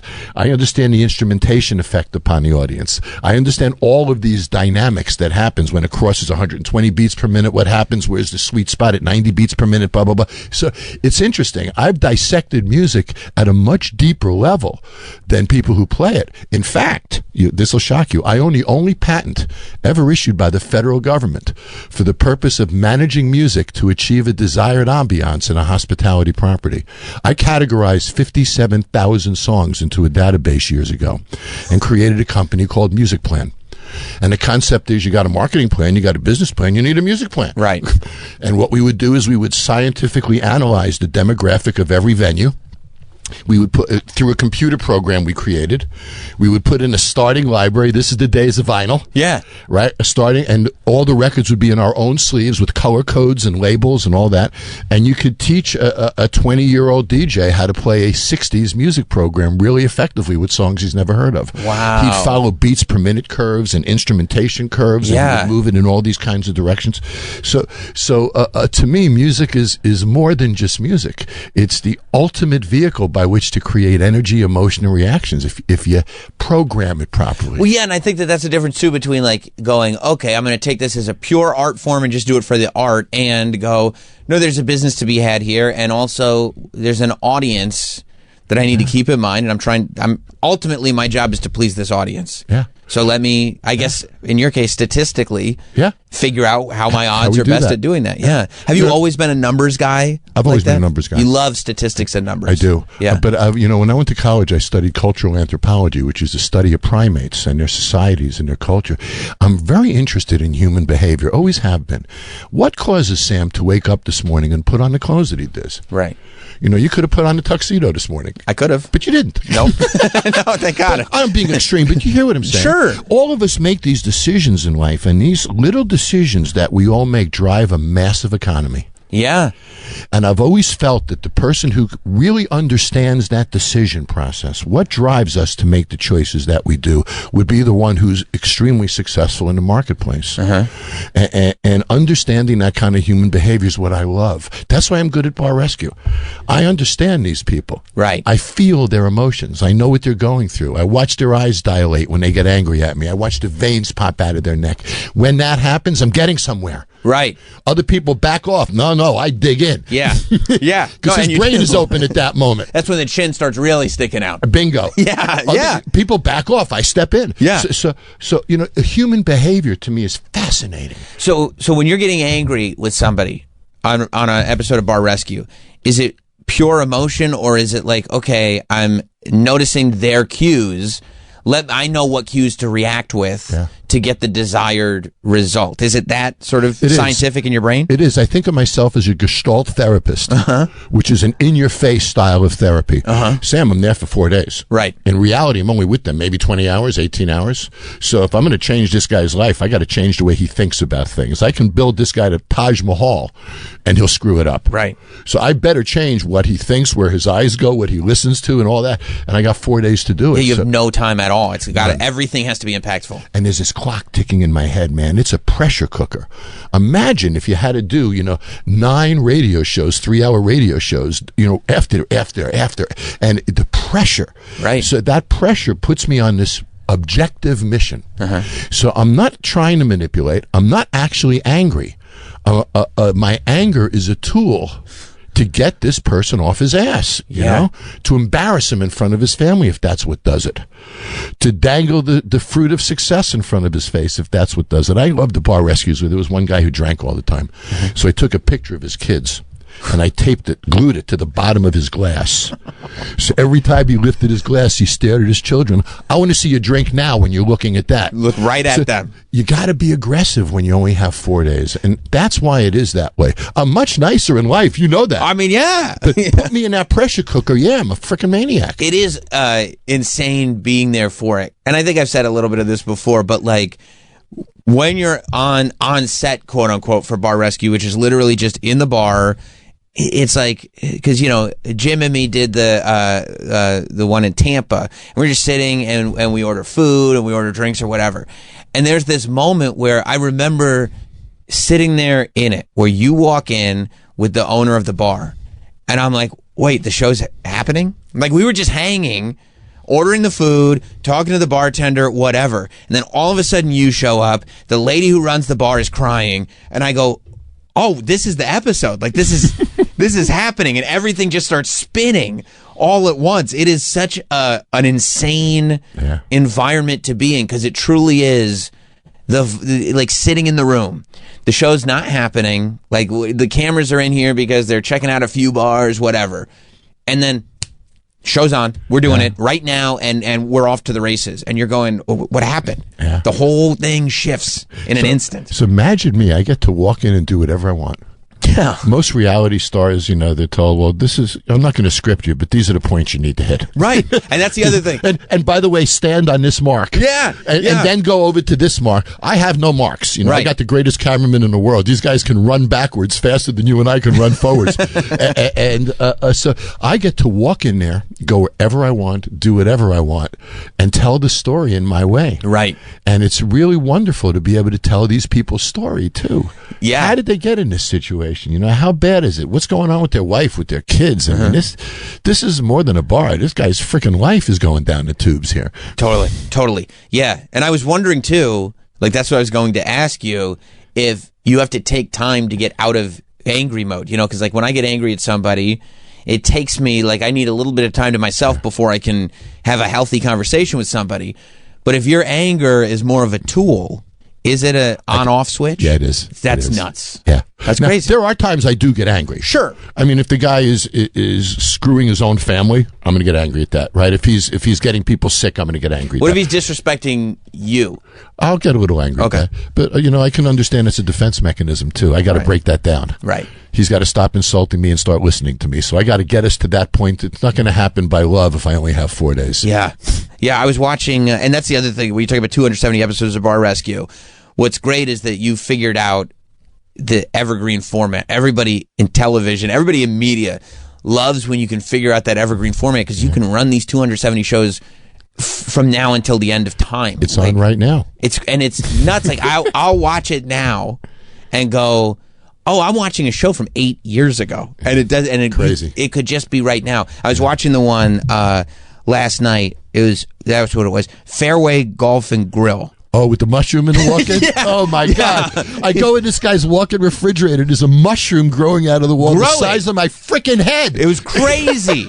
The mushroom was growing out of the wall of the walk-in freezer. They cleared out the freezer, and there's a mushroom growing out of the wall. When you go in and you see that you're now in this food establishment that has literal fungus, full-on mushrooms. It looked like a mushroom that you would see on a shelf, and you realize there is no shelf. That's been growing out of the wall. That's right, for a long time. Yep, in the seam between the metal. What do you think? It's funny that you mentioned that episode, because that has one of my favorite scenes of all time in it. Mm-hmm. The guy who was the cook in that episode told the owner he was a trained chef. Mm-hmm. And he wasn't. He was full of crap. Right. So we busted him on that, and then we went through what we went through, and then we fired him. And after I fired him, my favorite scene ever was this guy getting on a mini bike and riding out of the parking lot into the sunset. Yeah. But the guy was so full of crap, he didn't know how to fry an egg. This guy, but he's I'm a chef, a graduate chef. It's incredible the things that you see in this business. Yeah. And was there? What was the possible excuse for mushrooms are growing out of the wall? That level of, I don't care about this place, and I'm not checking on anything. It's remarkable to me that they don't see these things. Sometimes they say, you know what, there's a real chance that Taffer's going to be here next week. Maybe we should clean up. Yeah, at least cut that mushroom. No, right, at least cut the mushroom down, or water it. Something. Yeah. But, the things that I've seen, we've opened up a refrigerated drawer on a cooking line. A dead raccoon was in it. Right. We've stood in kitchens in Fort Lauderdale, Florida, and as we're standing on the cooking line cooking, the rats are running into our sneakers. Oh, my. We feel them hitting our sneakers on the floor as they're running around the kitchen floor. While we're cooking, that's how many of them there were. Normally, they only come out at night. Yeah. And they're staring us in the face. They're saying, you're in my kitchen, buddy. Yeah. And there's enough of us. Oh, yeah. That this is our spot. I use prophylactic behind the bar, sitting on the ground under the sinks. And it's you. I've walked into kitchens where I had to turn around and walk right back out and take a jar of powdered garlic, sprinkle it on the end of my tongue, and then breathe through my mouth, not my nose, while I'm in the kitchen. And I can make it maybe 30 seconds before I'm ready to puke and I got to run out again. Oh. So the things that I've seen are remarkable, but these people live these ways. It becomes accepted to them. Yeah, it really does. I was also watching I think it was from season 3, the Headhunters. Oh, my God. That's another one. So I go in with my wife. She's wearing open-toe shoes, and the cockroaches are walking across her feet as we're sitting on the bar. We had to close it down. It had a Class 5 infestation. Yeah, I remember. You found there was literally, I think your wife left, because there were cockroaches in the liquor bottle. Absolutely. Like they were about, I think it was whiskey. They were about to pour her a whiskey, and one of you had to say, there's roaches at the bottom of that bottle that you are pouring from right now. And then the owner of this place goes, first he says, there's no bugs. And then you go, there's an obscene amount of bugs. Hey, look at this video. And then he goes, well, it's Austin. Every place in Austin has bugs. Every bar in America has roaches. And it's like, what are you talking about? They're in the liquor. He said the greatest line ever an owner ever said to me. I was having that argument with him, and I said, there's bugs in your bottles. And he looked me in the eyes and said to me, you're a bug. I mean, do you keep a straight face at that point? I don't know what to do at moments like that. Sometimes. Did I go back to second grade? Yeah. After 272 episodes, I can honestly tell you, Sam, I have no freaking idea what I'm going to walk into next time. Right. It never ceases to amaze me. It's remarkable. Have you ever been in one where you're like, because sometimes, look, there's a thing where I think even more so than bringing up people's families, I think more so than bringing up people's failures, there is a personality type, and you see it a lot in liars. People who lie constantly. When you point out their lies and they get caught in a lie publicly, they can get violent. Absolutely. And you can see it in their face. You're blowing their whole gig. Right. Have you had moments on the show where you're like, I think like a security around... This guy could come at me. Yeah, I think he's going to lunge at me. Well, I have to manage that. Fortunately, people's pupils dilate before those things happen, and there's body language and things. I got to push it up to that line. You got to know the line. And in a way, you could say that's a little scary, John. It's also a lot of fun. You like that line? Yeah, sure. It's actually it's pretty. Well, cool luckily stuff. you're a big aggressive guy yourself, so I mean you can probably. I got to tell you a story I've never told on the air before. Please do. So we're doing a bar rescue. I can't remember the name of the episode, but I remember it was in Tennessee, and the husband and the wife owned it. The wife was a waitress on the floor, and while the wife was working on the floor as a waitress, the husband was screwing one of the cocktail waitresses in the back office. And this guy was so disrespectful to his wife. It was just unbelievable to me that he could do this. And his wife was a sweet, lovable, attractive. I mean, so we're watching this stuff, and I have it out with him, and he's not going to do it anymore, and blah, blah. But the waitress is still there. And you can see they're touching each other as they walk by, and suddenly, where are they? Where are they? And they're in the back again, and all this is going on. I beat the hell out of this guy and go through this whole process of what kind of husband are you, blah, blah, blah. The last day we're there, my crew and I were sitting in the office, and there's a security system with those big laser discs. Sure. And we drop one of those laser discs in a security system just to watch it. And the three of them are going at it in the kitchen table.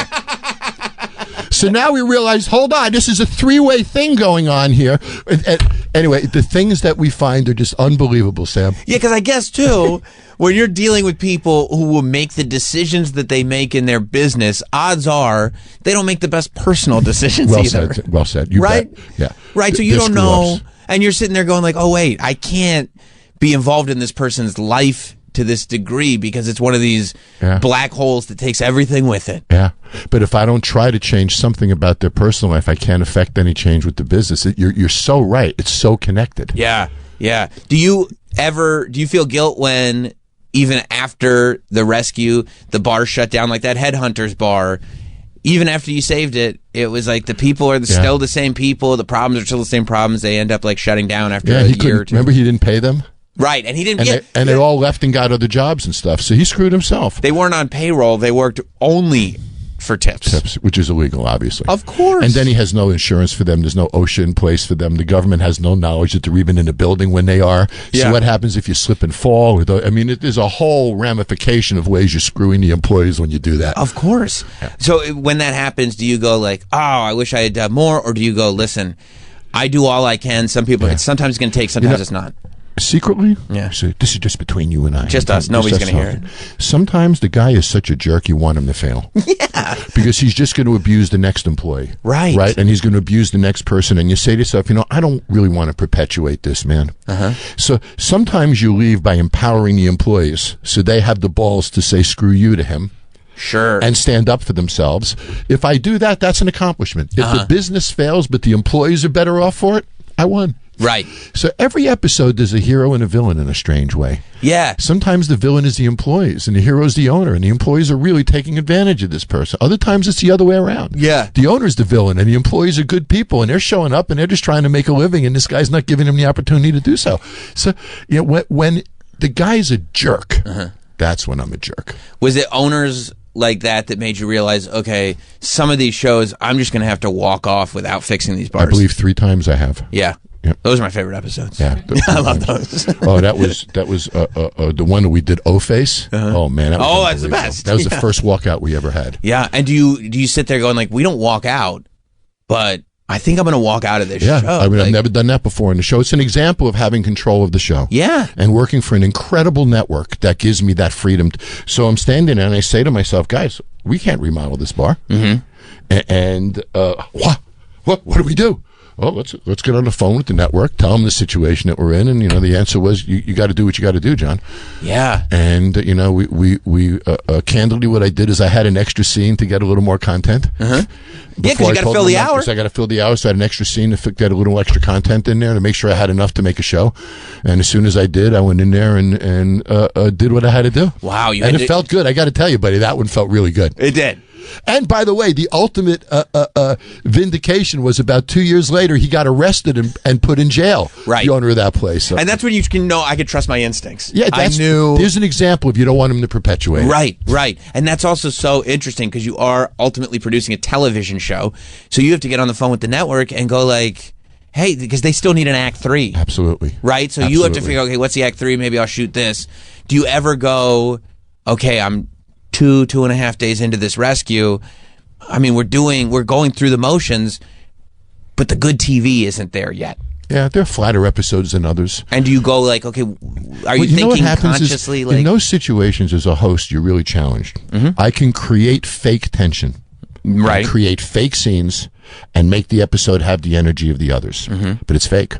Right. I'm getting angry at things I shouldn't be getting angry at. I'm blowing things up that I shouldn't. I'm screaming at them at moments when I shouldn't. I'm creating the episode rather than them creating the episode. Right. As a host, I don't do that. Mm-hmm. So I'm going to ride it out. I'm not going to make it fake. I just can't make it fake, Sam. It's against every bone in my body. I've walked off in the early days when the network tried to do those things. So that's all I can really try to do. Right. Right, just tell the story of what's actually happening. Try to tell the story. Try to make it as interesting as I can. Try to bring out the little, nuggets of the story that are interesting. Right, and dive in a little deeper into the story, into the family, into the things that could be meaningful. Yeah, and that's it. Are you in the editing room as well, or do you just trust your people to tell the story? I'm not in the editing room. We have a team that edits, but we go through about 8 or 9 edits. Oh, wow. When we start, the first edit might be about 70 minutes, and then we'll all make notes and send them back, and then the next edit will come down to about 60 minutes, and then each edit comes a little shorter. So let's say you're a character in the show, you don't mean anything. Right. You're probably going to be edited out. Sure. The characters that are more meaningful are the ones that we track the stories of. But that's the process you're a part of, to make sure that the story still maintains integrity. It's still me on there. Yeah. I still look at it as an extension of myself, so I don't let anything happen that I'm not comfortable with. Yeah. Season 9 returns next Sunday, by the way, on the Paramount Network, February 23rd at 10 p.m. And we already know that Donnie Wahlberg is going to be on, Danny Trejo is going to be on. Does it blow your mind? Because I would imagine that a lot of these guests that come on are fans of the show, yes? It's funny. I met Jenny here at Sirius years ago. Yeah. And I was reading an Us Weekly magazine, and it said that Donnie and Jenny lay in bed on Sundays watching Bar Rescue. Yeah. So I read that, so I sent the note to Jenny online. This is 10 years ago or so. We became great friends. Donnie and I became great. So the answer is yes. Everybody. So I'm going to say right now to your audience, and they should pound the hell out of you on social media. We start shooting at the end of this at the end of March. I want you to come back, do another episode this year. I'm there. Great. I'm there. I'm 100% there. It's the best. And like I said, I can't tell you the amount. I mean, it's got such a cult-like following, and I'm part of the cult. Yeah, you're part of the family, buddy. So it's like, it's one of those things that I can talk about with anybody for like hours, just like this episode and that episode. Yeah. What do you think? We were talking about before you came in of the way restaurants are handling the egg crisis. Yeah. I'm sure you're aware of like just the prices of eggs are skyrocketing in certain areas. I don't know if you've seen, but the bodegas here in New York City, they're selling Lucy's now, like Lucy cigarettes.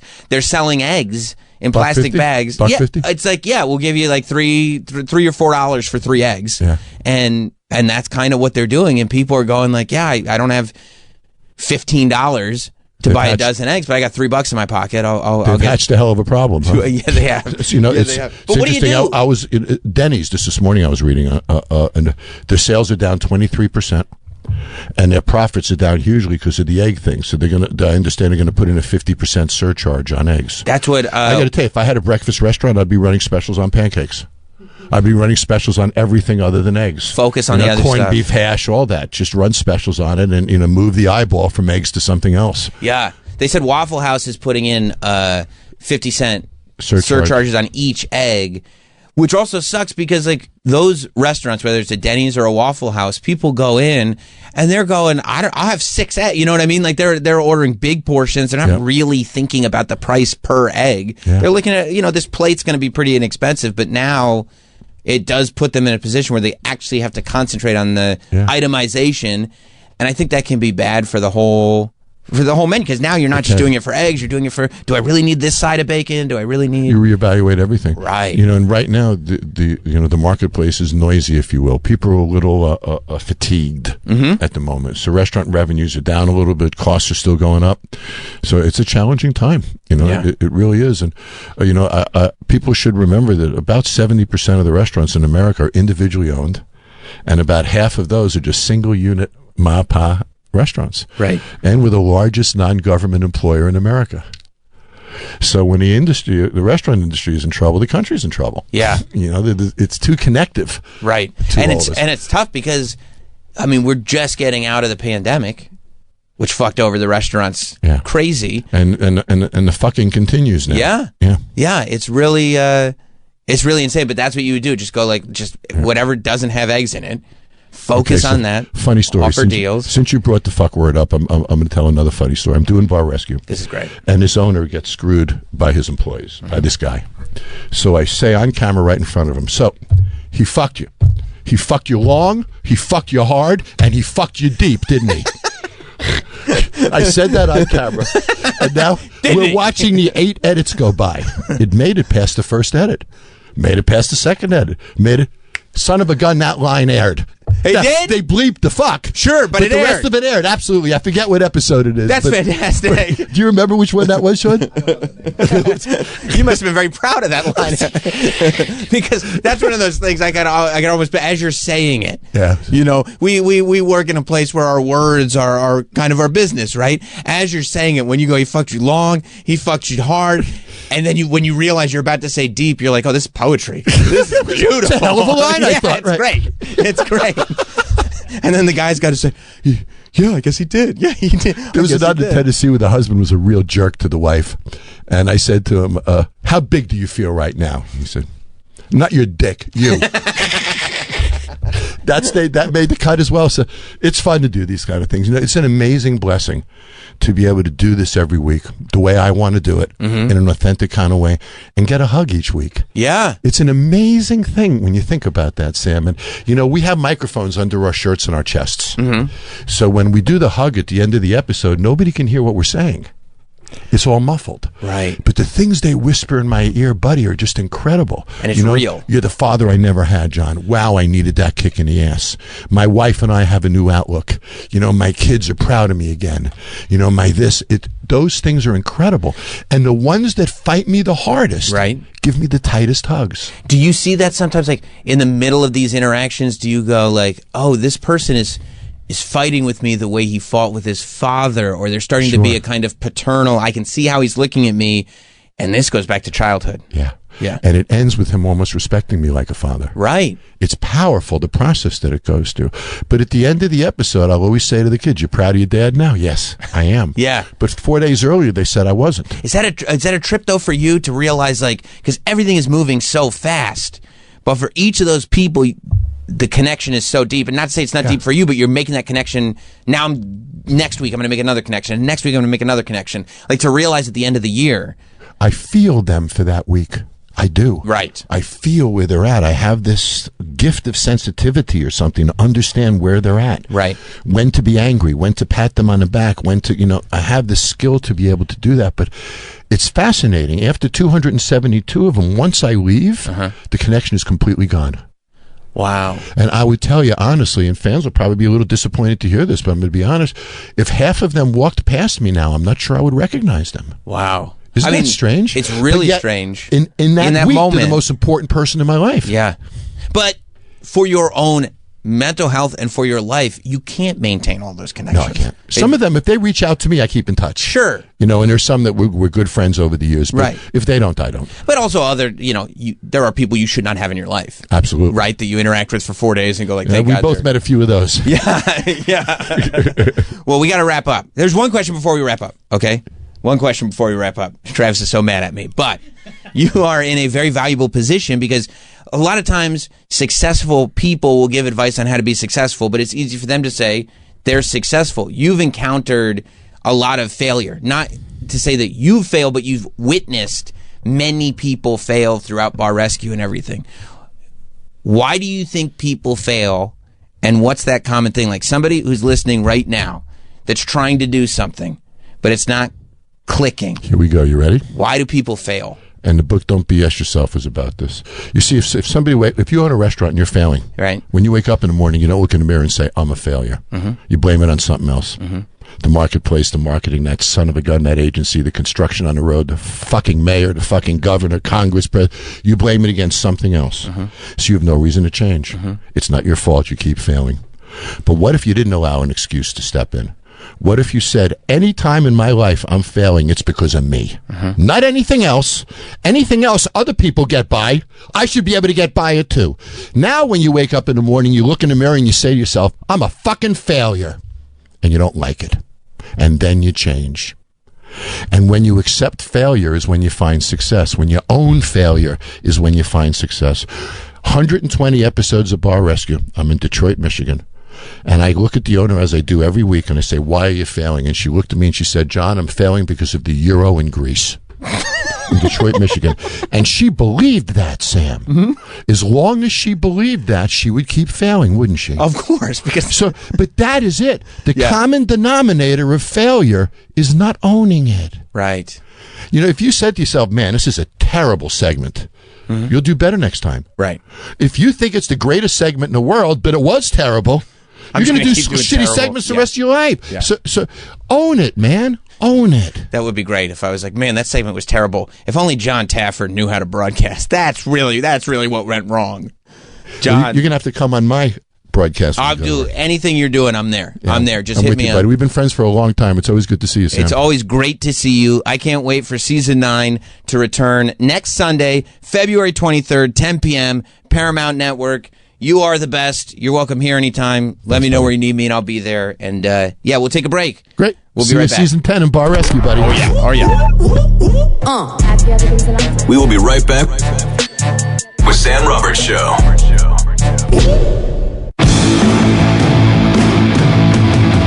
We're back with Sam Roberts Show.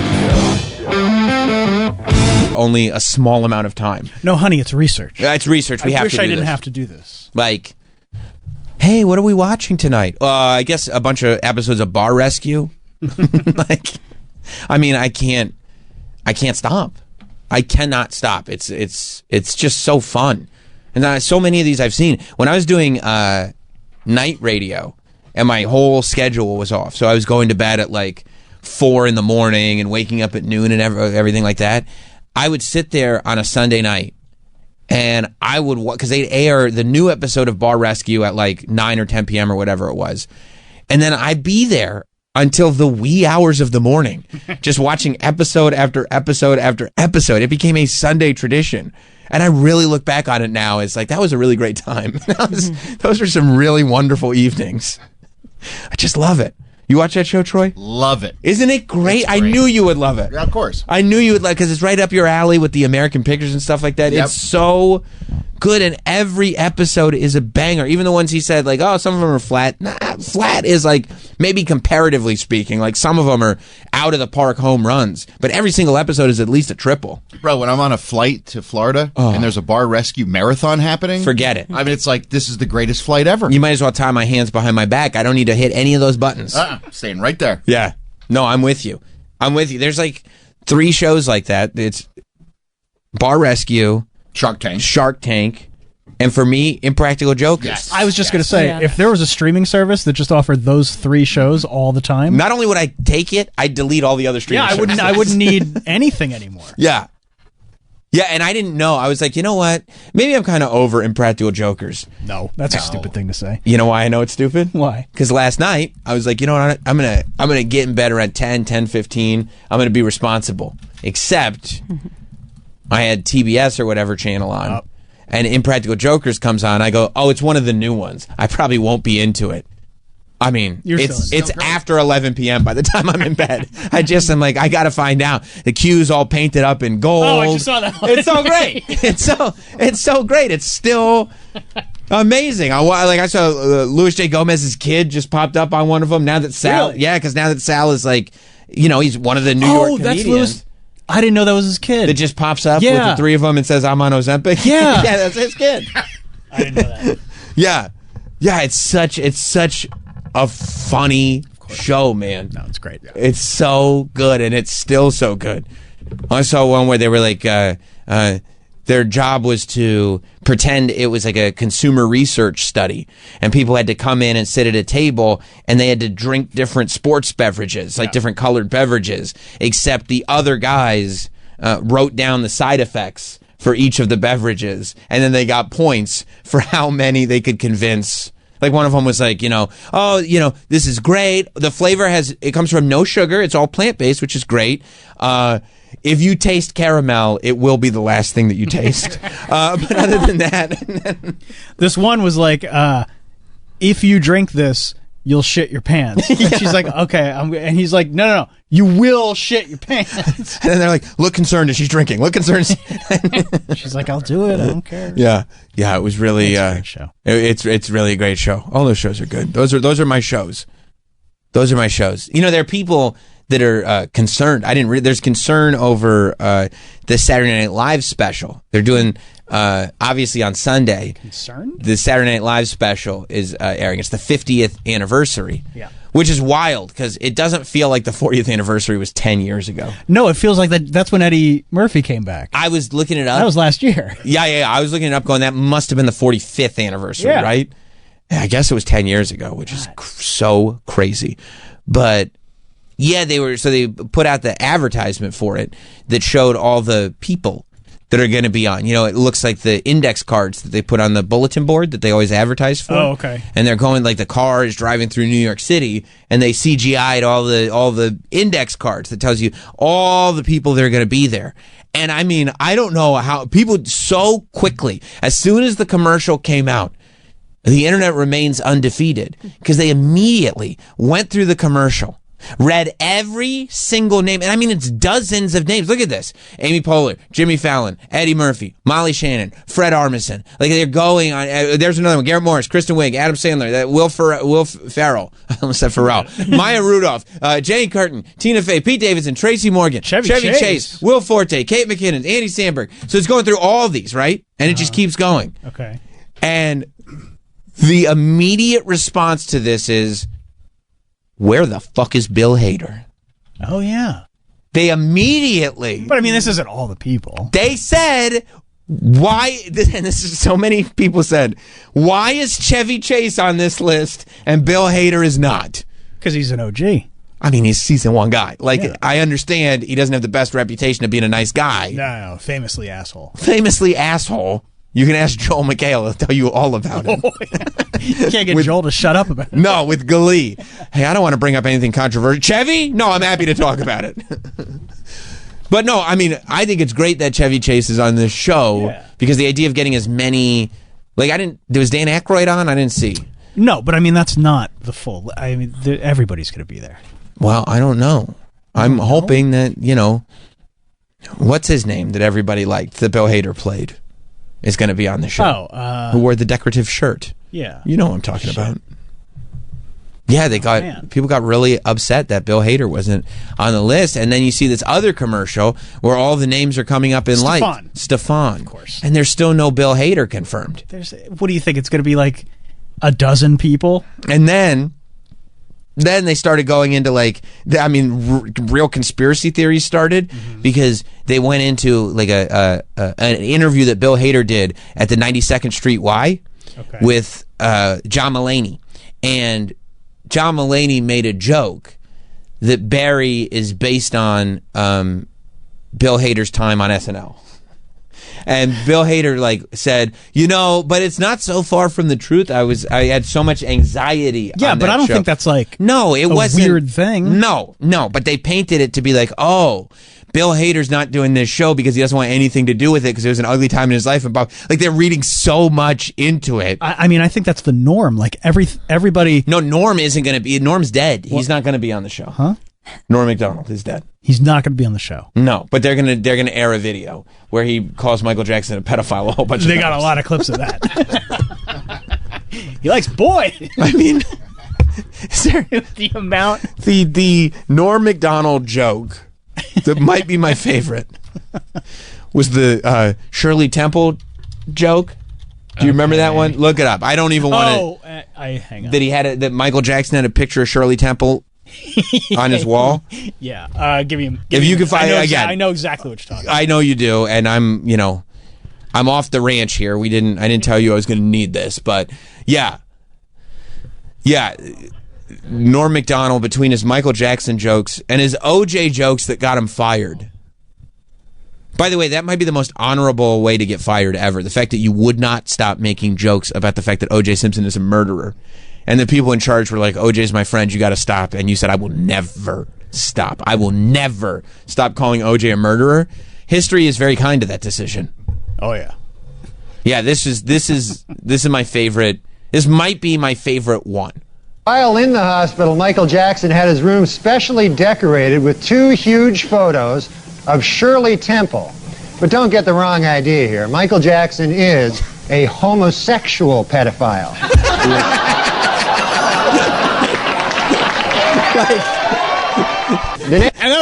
That's just on NBC. Wow. That's nuts, right? It's okay. She's a girl. Don't get the wrong idea. Don't get the wrong idea. Because it's one of those things that upon first hearing it, you're so shocked by it, and then you sit with it, and then you get it. I mean, it's just... He's just so fucking brilliant, Norm Macdonald. Oh, yeah. There may be the best joke writer of all time. I mean, who's better? Who's better at just one line, just joke, like just writing a joke? I don't know who's better.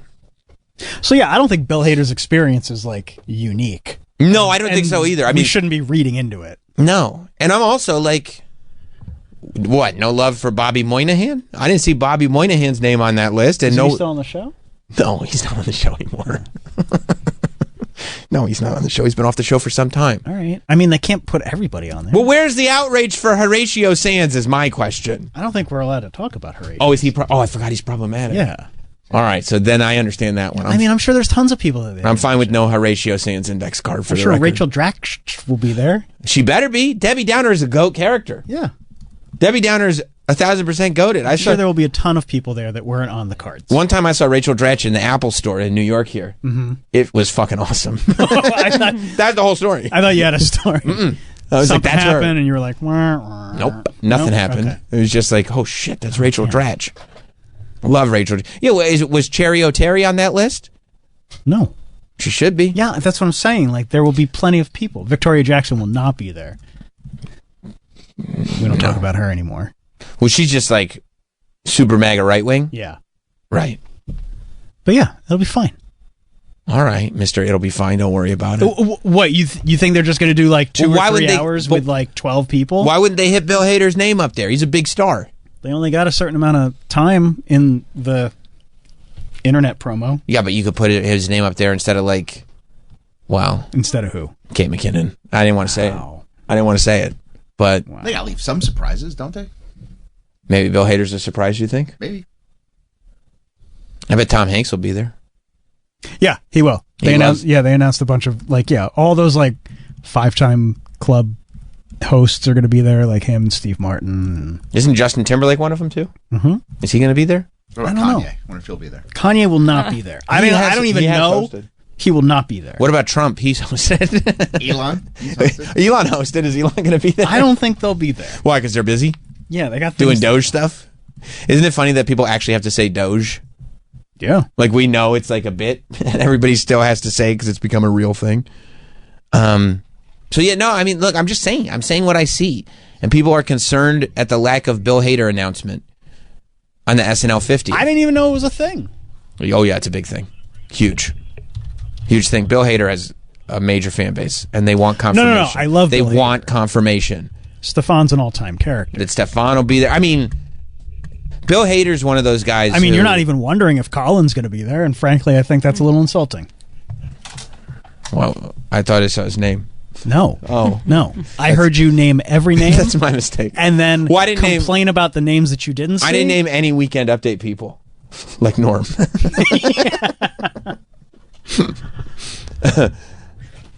Eddie Murphy's name wasn't up there either. Yeah, but he's in other promos. Oh, he is? Yeah. I mean, I think he's literally right there, first name. Okay, his name is actually 100% there. Okay. Thought I missed it.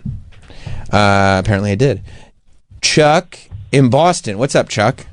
You got to go to YouTube. There's two characters from Saturday Night Live. Bill Murray was the guy, a husband, and Gilda Radner was the wife. Great. They were Doug and Wendy Weiner, and they said everything like, like, if you listen to them, you would swear that they had a baby, and that baby grew up to be Mark Norman. Doug and Wendy Weiner. Everything they did was whiny. You got to find them on. I didn't know that was on. On YouTube. That's all right. Yeah, let's check it out. Joe Piscopo. Nothing about Joe Piscopo? No. Seat number 32 B and C. Here they By the way, honey. I think I like silliness. This is fun. This is great. Silliness is fun. But if this aired on SNL today, people would hate it. People would go like this. What happened to SNL? What happened? And it's like, this is literally what the show was founded on. You think they could get away with, remember Dog Show? Yeah. Bump, bump, bump, bump, bump. They couldn't get away with Dog Show. Land Shark. No, they'd go like, that's stupid. That's dumb. Candygram? Who eats little powdered donuts for breakfast? That doesn't make any sense. Yeah. People love hating SNL now. Yeah. Benny in Wisconsin. What's up, boy? What's up, Benny? I bet you Rob Schneider mentioned, or is he going to be left off because he's a Trump fan? He's busy. Oh yeah, yeah. Are they not allowing any outwardly conservative people from SNL to go? Yeah, they're specifically not allowed. Because that's racist and fascist. That is fascist. It's fascist. Yes, maybe they'll have Rob Schneider and Victoria Jackson be able to go, but they'll have to hang out in the basement, like Blake Lively made that director hang out in the basement for his own premiere. Probably, Danielle knows what I'm talking about. Those eyebrows went up. T. You think Dan Aykroyd and Jane Curtin are going to redo the Jane, you ignorant slut? No, I think they'll do Coneheads. The late 70s? I hope they do, but I think they'll probably just do Coneheads. All right. Thank you, thank you, Benny. That's a great line. That's one of the best lines. It really is great. Yeah, no, that's true. No Dana Carvey. I didn't see Dana Carvey up there. But I'm telling you, that's not the full list. Why like you keep saying, like, I didn't see this guy, I didn't see that guy? Conservative now, isn't he? Dana Carvey? I think a little bit. Dana Carvey? He was literally playing Biden all season. Yeah, what are you talking You think about? they're not going to invite You can't be conservative and be playing Biden? He's just a comedian. I think he's specifically stayed out of politics. He's the master of disguise, bro. Yeah. Turtle. That shit was fire. You know what I'm saying? Anthony in New York. First of all, Sam, I can't believe you just referenced Dog Show. That's fucking awesome. Dog Show I rules. haven't thought about that skit in years. I remember when I was a kid watching Dog Show, I'd be like, you know what? I think this has legs. This might be the next movie they do. Yeah. This is Mr. Bojangles. I think everybody's going to be there. I think Piscopo will be there. He was on the music doc. Yep. I think Hader will be there. He just has anxiety. Victoria Jackson's not going to be there because couldn't get into the main room. She went to the spillover room and had a meltdown over it. So she won't be there. But I think everybody else is going to be there. Now she's not going to get invited because she melted down in the spillover. Thank you, Anthony. Yeah, I don't think it's Trump or anything like that. I think she's just a bitch. Yeah, that is a thing. Like, some people are nuts, and they also happen to like Trump. But the real problem is they're nuts. Yeah, Dog Show is like an underrated, like... Mike, you love Dog Show? Oh, yeah. Dog Show rules. Yeah, no, this is good. I forgot all about this. Oh, yeah. Dog Show! Little dogs, bossy dogs, bossy dogs, and quiet dogs. I mean, the two of them together. Dog Show! Yeah. Because when they pitch this, it's just like ridiculous. Yeah, how about we do Dog Show? This is a show for people. About dogs. Starring one dog. And one dirty dog. That's right. That's me. I'm Miss Colleen, and I like her dogs. And I'm David Larry, and I like dogs. As usual, I'm sitting next to my special dog friend, Mr. Bojangles. Mr. Bojangles. But I gave her a boy's name because I'm playing a trick on her. And I am joined by my... See, here's what I love that Will Ferrell has perfected. The idea of playing a character where there's weird sexual tension between him and the female, but also he seems like clearly gay. You know what I mean? So it's just so strange. Yeah. This is Mr. Bojangles. He's a girl. I'm tricking her. I hope they do a dog show thing for the 50th anniversary. I think they should. Well, they'll both be there. That's true. I saw their names. And they were, hey, maybe I'm wrong. Maybe those are the only names. I didn't see the Wayne's World guys. Mike Myers and Dana Carvey. Didn't see him. Well, Dana Carvey's MAGA now. Apparently, according to Troy. Troy just picks names, and he's like, aren't they Dana MAGA? Carvey was on a podcast talking about how he thinks maybe COVID came from a lab. Okay, is that wow. MAGA? Well, it was. It was, not anymore. Absolutely. Now that's just the fact. Yeah, didn't the CIA say that now? Like, actually, as it turns out, probably a lab. But anyway, let's move on.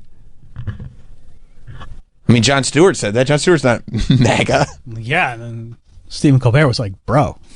Well, yeah, that's the problem. It's not either hyper left or hyper right. Pick a side, and if you're not hyper left, then you're MAGA. It's like there is some middle ground for people to just have opinions, don't you think? I mean, that's common sense, but that's not the case. No, that's true. That's true. It's tough. It's tough. That's why I mainly talk about chain restaurants and the dog show skit from SNL. You're safer just doing that. You know what I mean? I don't want to be cast onto a side. Dave in Pennsylvania. Hey, Sam. Hey, guys. Hey, I grew up watching SNL the same way like you did. I'm 43 years old. Dana Carvey and those guys. Mm-hmm. Some of the Tom Hanks bits that he did, like in the early 90s or late 80s, early 90s, his Aerosmith bit with them playing in Wayne's World was phenomenal. Just check. Siblings. His comedic, what we see now of Tom Hanks, it's, he's such a serious actor. But it's like, dude, you were so phenomenal in this comedy realm. And then the Jeopardy skits and stuff like that. Tom Hanks, one of the best hosts ever. Outside of going back to the 70s with Carlin and stuff like that. Right. And Pryor and things like that. I mean, he was just phenomenal. Dana Carvey, his voices, and just everything like that, Yeah, Bush I'm with you. And everything. It just, yeah. Well, isn't that special? That's right. That's the church lady. little church lady there for you. Thank you, Dave. Yeah, I agree with you on you guys go. All right, buddy. I agree with you on Tom Hanks. And I also think that if David S. Pumpkins had come out when I was in high school, I would think that shit was hilarious. I'd be like, look at that. I don't understand what... It's silliness. What he was just saying, like, Tom Hanks is a more serious actor now. Like, David S. Pumpkins is incredibly silly, and that just happened like a couple years ago. Any questions? I'm not a fan, but whatever. You don't like David S. Pumpkins? It's stupid. But it's so silly. Yeah, okay. He's wearing a Halloween suit, The first skit was good. Okay. But then when you try to make it a thing, that's where I fall off. No, yeah. Like, Dr. Evil is a great character. And he was a great character because in the first Austin Powers, they didn't know he was a great character. And then in the second movie, when it's just like Dr. Evil shoved down your throat, it's like, okay, I got it. Yeah, but then in the third movie, they brought it back with Goldmember. Yeah. Third movie stunk. It's terrible. Yeah, it was bad. It was real bad. But like, I hate when you they know. find out something works, and then you're like, well, let's just do it till you want to throw up. Yeah, there is a thing like now when you watch too, when you realize they have figured out who the it person is, and there is, even if the stuff is, palatable, there still is something where it's like, oh, but you're doing this because it's the it person. You know what I mean? Yeah. Although I like that skit that they're doing now. I forget the guy's name where the fiance keeps having sex with that guy when she's on vacation. It's the big, I forget the dude's name, but that's the whole premise of the skit. They're singing songs. You sure that's a skit? Well, Hot Dog was telling me about it. No. Hot Dog's just writing SNL sketches and then the guy starts running down the beach yelling "Porque." No. It's like it's not Alejandro. It's something else. Oh, that guy who was at a Sabrina Carpenter concert. Yeah, he's the it guy now, and that's the character he was doing at the Sabrina Carpenter concert. Yeah. Okay. And he keeps having sex with this guy's fiance on SNL. Is that the bit? That's the bit. And it's funny, because they're singing songs together. It's like parody songs. But then through the lyrics of the song, the guy finds out his fiance had sex with somebody while they were on vacation. Domingo is the one. I'm telling you, you better be up on Domingo, because I guarantee you're getting a Domingo appearance at this 50th anniversary special. Yeah, and that's when I'll get up and go to the bathroom. What a boomer. Although I don't know if I'm going to be awake if it's on Saturday night at like 11:30. Why would they air a big special Saturday at 11:30 p.m.? Isn't that when SNL's usually on? Yes, this is a big special. It's not an SNL episode. What, are you, an idiot? I guess I'm the biggest idiot that ever lived. It's on Sunday, yeah. That's what you sound like right now. Sunday, huh? Yeah, of course. You know what? That makes sense. Of course. Yeah. Yeah, you can't be a moron. No. Speaking of idiots. Oh, Troy, what's up? I don't think he's going there. I wasn't going to talk. No, I wasn't going to talk about you, but that's. No, I mean, don't be that's a very big insult from Travis to you. He's just a mean guy. He's a mean guy, isn't he? He's very mean-spirited this week. He thinks I don't like how you guys make fun of me all the time. He thinks he's doing an SNL character called Travis, the real mean guy. You know what I mean? It's not cool. Scarf. I mean, the scarf thing is really lame. All right. Well, why do you think I'm punching back? You're afraid the scarf's going to come up again? Yeah. I wasn't even thinking about it. But We're not talking about Troy. Imagine Travis walking down the street with the scarf blowing behind him. It doesn't blow behind me. How long do you think scarves are? You know what? It better not blow behind you because it'll probably knock your skinny ass over. If you saw him walking down the street, you'd be like, look at that fruitcake. What? If you were a man of a certain age, I guess maybe from a different generation. Nobody says. That's not even like an insult. That's not, you can't even not say that because everybody's like, "What are you talking?" You know who would say that? Probably maybe somebody's 70-year-old father would say that. It's like, Dad, that's not even a word that's canceled.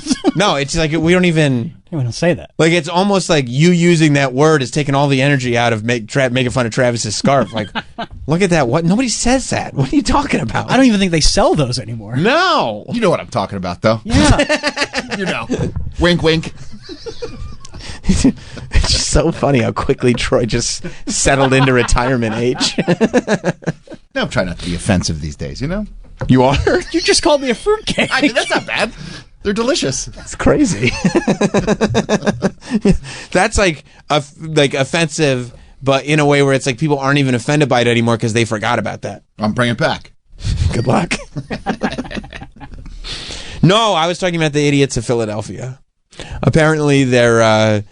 I'm assuming the city has been rebuilt. The light posts have started to been re-erected. That the traffic lights are back up. I hope. Somewhat. I think everything's good. And because they held a press conference yesterday, and they seemed happy. I don't know who this government official was that was hanging out with the mayor, but clearly he was in a position of power. Because he's hanging with the mayor. That's a big spot. That's like me yesterday with Corinne Fisher. That's a big deal. So this gentleman gets in front of the crowd, and of course, they still all have Eagles fever.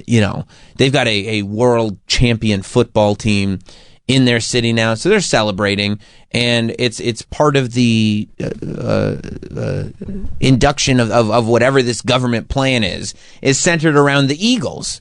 And so he decided that standing next to the mayor, much like the mayor tried to do, you remember a couple of weeks ago, we played the great mayor of Philadelphia getting everybody hyped up by chanting EGLSES. Eagles! You remember this this great moment in Philadelphia history. ELGLES! Eagles! Sorry, I misspelled her misspelling. ELG. It's hard. ELGSES? ELGSES. Elgus. And now this is Philadelphia's managing director. Okay, I don't so know what that means. what we just heard was the mayor. That was the mayor. Right. Yeah. So then she was like, you know what? Let me pass this off to the managing director. And this is now the managing director of the great city of Philadelphia, home of Steven Singer. And what he's doing is he's letting people know how to sign up for alerts for the Eagles parade. They didn't do the parade yet? I guess not. Or maybe this is like a couple days old. But I don't think they've done the. You know why? Because I saw Jalen Hurts already got to go to Disney World. Yeah, he did. He had a great time Lucky too. Guy. Yeah, he shit on the People Mover. They said. That's what I heard. I don't know. I'm sure he has access to like VIP bathrooms. I know, but he just figured he shit on the people. I don't know. I read it on Twitter, but that's what I heard. I saw him on Tron. Did you like it? Yeah, I was jealous. Yeah. You haven't gotten to ride Tron yet? Not yet. I haven't been in 4 years. That sucks. I'm gonna fix that soon. Well. All right. Let's hear. Before the parade starts, we got to get the good word from the managing director. I was going to call him the regional director, the managing director. This feels like the assistant to the regional director. Assistant regional director. Assistant to the regional director. Finally, we want folks to sign up for our city's Ready Philadelphia public information and alert system. In fact, we have a special way to do that. You can text Ready Eagles, that's one word, no spaces, and that's READYEAGLS. Okay. All right. So I will to 888. What a show off! Oh man. To 888-777. She's drilled it into me. I didn't even notice that day. She's drilled it into me. Oh my God, the two of them are. I had to get it right because she sounded like an idiot. I mean, can you believe that she leaned up? What a show off, huh? Hey. Well, who's this, captain of the spelling ship? Yeah. What's this guy over here, Stephen Hawking, huh? I mean, knows how to spell all the words correctly. And then this guy gets his mic back and he goes, if there's one thing I just did, it's spell the word Eagles correctly. She drilled it into me. She drilled it into me, and now I will never misspell that word. What's more embarrassing? Go ahead. This guy spelling it wrong. Right. Or the mayor grabbing... It's 100% the mayor. It's 100% the mayor. Because this guy could have had a moment, you know what I mean, where he's like... He's all flustered because he also knows that the mayor screwed it up so bad that it's a thing now. Misspelling the word Eagles, even though this is what people have to keep in mind. Not only is it just a standard spelling of a standard word. It's such an easy word. It's a very easy word. It's exactly how it sounds. You know, once you realize what the EA is, and this is like, we're talking first grade, ear, eagle. Once you realize that EA sound, the rest of it is cake. And this guy had the EA. He was good. Don't they chant it at games? That's my point. That's my point. It's not even just spelling the word. It's the chant. It's the whole chant. It'd be like if I said, like, let's go Giants. And you're like, why would you say Giants? I don't know how to spell Giants.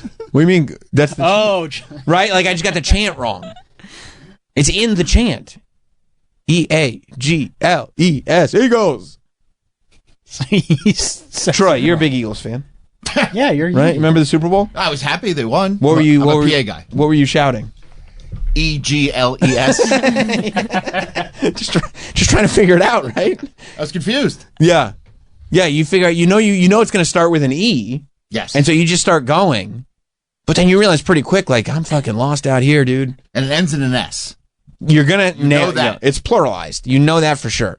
Those are the bookends, but inside, who the hell knows? Yeah, you're just hoping, and you realize you're there's a G in there. Here's the problem.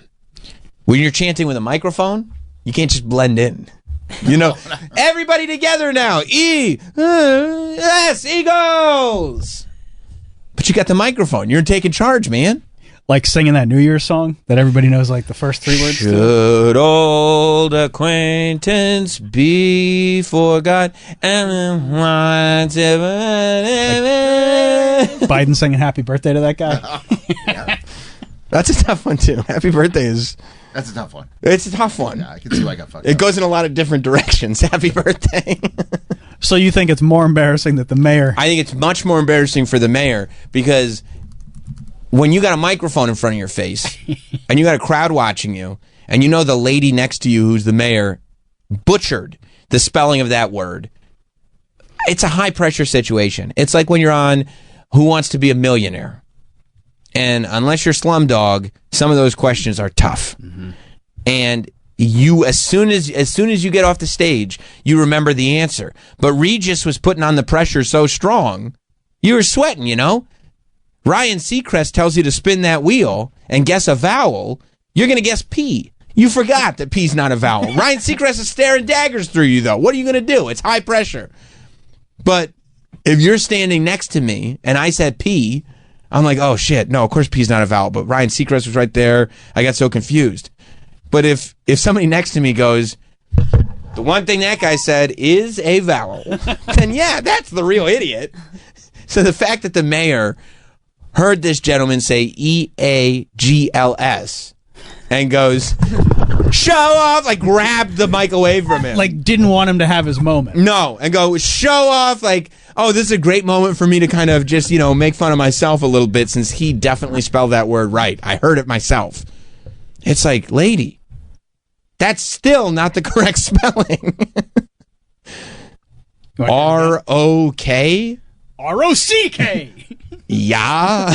yeah. That was the mayor of Philadelphia. E-A-G-L-S? Yeah. Yeah. Oh, the E is silent. Finally, we want folks to sign up for our city's Ready Philadelphia public information and alert system. In fact, we have a special way to do that. You can text Ready Eagles, that's one word, no spaces, and that's READYEAGLS to 888. What a show off! To 888-777. She's drilled it into me. I didn't even notice that day. She's drilled it into me. Oh. I also like how he gets through Ready, and then he speeds through Eagles because he's like, I got it. Right. I'm riding a bike. I got it. Because Ready's EAGLS.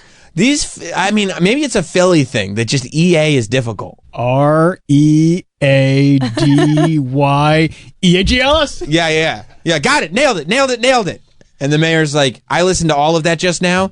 You did nail it. Perfect. Well, this one's not going viral. Finally got that monkey off our back. Yeah, like what? What a show off. Loud and wrong. What a show off! What's he showing off? He also has an inability to spell simple words? And once again show she's an idiot. She's an idiot. She didn't correct it. No, not only did she not correct it, she asserted. Ladies and gentlemen, you have been able to bear witness to the proper spelling of the word Eagles. Yeah, I definitely think, like, this guy slipped up. She is dumb. Yeah. It's like... But he also shouldn't be slipping up. He really should not be slipping. And they caught him slipping. Well, and he admitted that he missed it the other day, and then he clearly missed it again. He missed it. He didn't miss... Yeah. Yeah. When she said it, he was like, I didn't even notice. Yeah, like, and what? He just didn't notice again. How did you not notice? ELGSES? You're like, yeah, that sounds like Eagles to me. I'm pretty sure she got it, right? Oh, is that not it? Oh, it's not E. Oh, okay. All right. Anybody got a thesaurus? I mean, did anybody notice that he spelled it wrong? Yeah, everybody. The news posted this. Oh, my God. The news posted it with the caption. Wow. Oh, the parade's tomorrow. One person commented, what a show off. Loud and wrong. Yeah, you never want to be loud and wrong. It's okay to be loud or wrong, but loud and wrong is a bad combination. Them E's got y'all in a chokehold.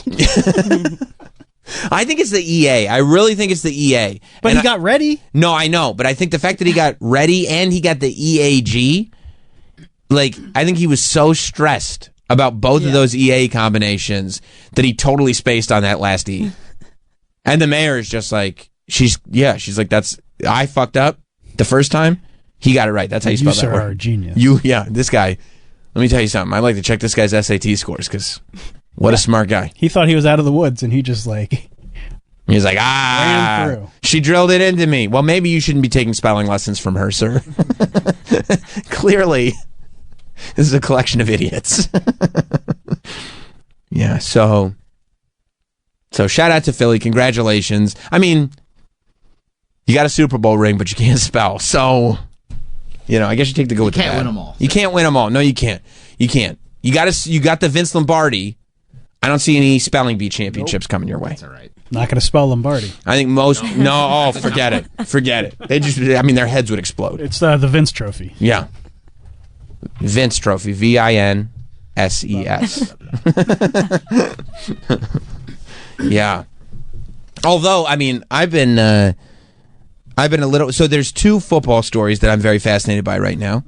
One is going a little bit deeper into Aaron Rodgers. First of all, did you see that the Steelers safety commented on Instagram? So, like, there was rumors that Aaron Rodgers might end up with the Steelers because he's not, I guess, staying with the Jets for next season. And so the Steelers was one of the teams that they're talking about. Pittsburgh might pick him up. And then I guess their safety commented something on Instagram saying that he should, like, go to a retirement home or something like that. Deshaun Elliott. Yeah, Deshaun Elliott. Not a fan of the idea of Aaron Rodgers coming over to the Steelers. This was on Steelers. I'm going to go with the Philly pronunciation, DePot. DePot. Yeah, Steelers DePot. Yeah, on JPA Football, it said, Aaron Rodgers could go to the Steelers. And Deshaun Elliott left the comment, leave his ass at the retirement home. Which... I mean, that is a possible place for him to go. It's possible. That is a team that's looking for a quarterback. The retirement home? No. Oh! I thought you said the Steelers. I thought you said leaving his ass in the retirement home was a possible place for him to go. That's also a possibility. Yeah. I mean, if he does end up in the Steelers, though, it could get a little awkward. I mean, you'd have to imagine that he's gonna. I don't think he cares about Deshaun Elliott saying leave his ass at the retirement home. Yeah. You're right. He's never made trouble on any team he's ever been on. He's always been really easy to get along with historically. But apparently, the Jets said that one of the reasons that he couldn't come back to the Jets, and they said, if you are going to come back, here are some things that you have to do. They said he couldn't do McAfee's show anymore. And that he had to attend all practices. Which it's like, all practices? What is he, the quarterback? I don't think he should have to attend all practices. Those are the two major requirements, according to The Athletic. And you don't want to do either of them? I would like to go to not all the practices, and it's called Aaron Rodgers Tuesday. I can't not be there for Aaron Rodgers Tuesday. There are two major requirements that the Jets had for Rodgers. One of them seemed simple enough. He had to attend all mandatory practices. Yep. That's why they call them mandatory. Yep, that's the name. That's the word. Because he missed a pair of minicamp practices last summer. A pair. While on vacation in Egypt. Well, he was in Egypt, and also if you're so worried about missing a pair, why don't you worry about a pair of D's? D's nuts. Shit. That's good, right? I hope he said that to the Jets front office. So the big thing, though, was that he would no longer be able to make any outside media appearances during the season, which, of course, includes Pat McAfee. But they had to do the editorial, which included his regular paid spot on the Pat McAfee show. He's being paid to be there. Well, he's a correspondent. I don't know if he's a correspondent. He's the Aaron Rodgers Tuesday correspondent. He reportedly makes $1 million doing McAfee. I mean, wow. If he's got Aaron Rodgers on every single Tuesday, and you're making press every single Wednesday, yeah, exactly. That's what I'm saying. Yeah. Yeah. I think it's actually a pretty decent investment. No, you're right. When you, especially for as much money as McAfee's bringing in for the show, like you could absolutely justify it. I mean, it's not like that'd be like me paying Hot Dog $15 a week to come in and humiliate himself. People like it. Yeah, but I would tell you you're overpaying. 15? Yeah. Probably get him for $7.50. Yeah. Sure. Yeah. Why don't they want him to do McAfee? It's a distraction because he talks about Jimmy Kimmel being on Epstein's list.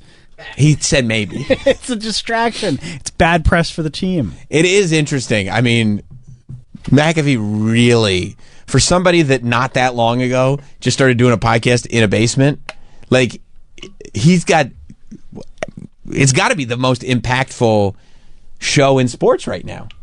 I mean, what's more impactful? You know, I mean, the big podcasts are like, or just shows in general, right? Are like McAfee, I think Big Cat and PFT. But that's not like, that's a big show, but it's not like it's, you don't see that popping up in the news as it's affecting day-to-day. No, I'd say NFL McAfee business. And probably whatever the show that Stephen A. and Mad Dog do. Stephen A. is up there with McAfee. I would put them both above Cowherd. Oh, absolutely. You know, Cowherd makes an impact, but not like this. Yeah, no. And I also think that he says things in specifically to get bad press. Shock jock stuff. Yeah. Yeah, and people know that. Yeah. I do love that Stephen A. is like, you know, I am considering running for president. It's like, Steve, what are you talking about? This would be worse than when you did MMA commentary. Like, don't just stick to opining. It's good stuff. Stick to talking about how you divorced Serena Williams. Right. Nobody believes you. Nobody believes him. I mean, she could have made out with Kendrick Lamar on stage. He wouldn't divorce Serena Williams. No. Yeah, but yeah, I think those two shows. Yeah. Yeah.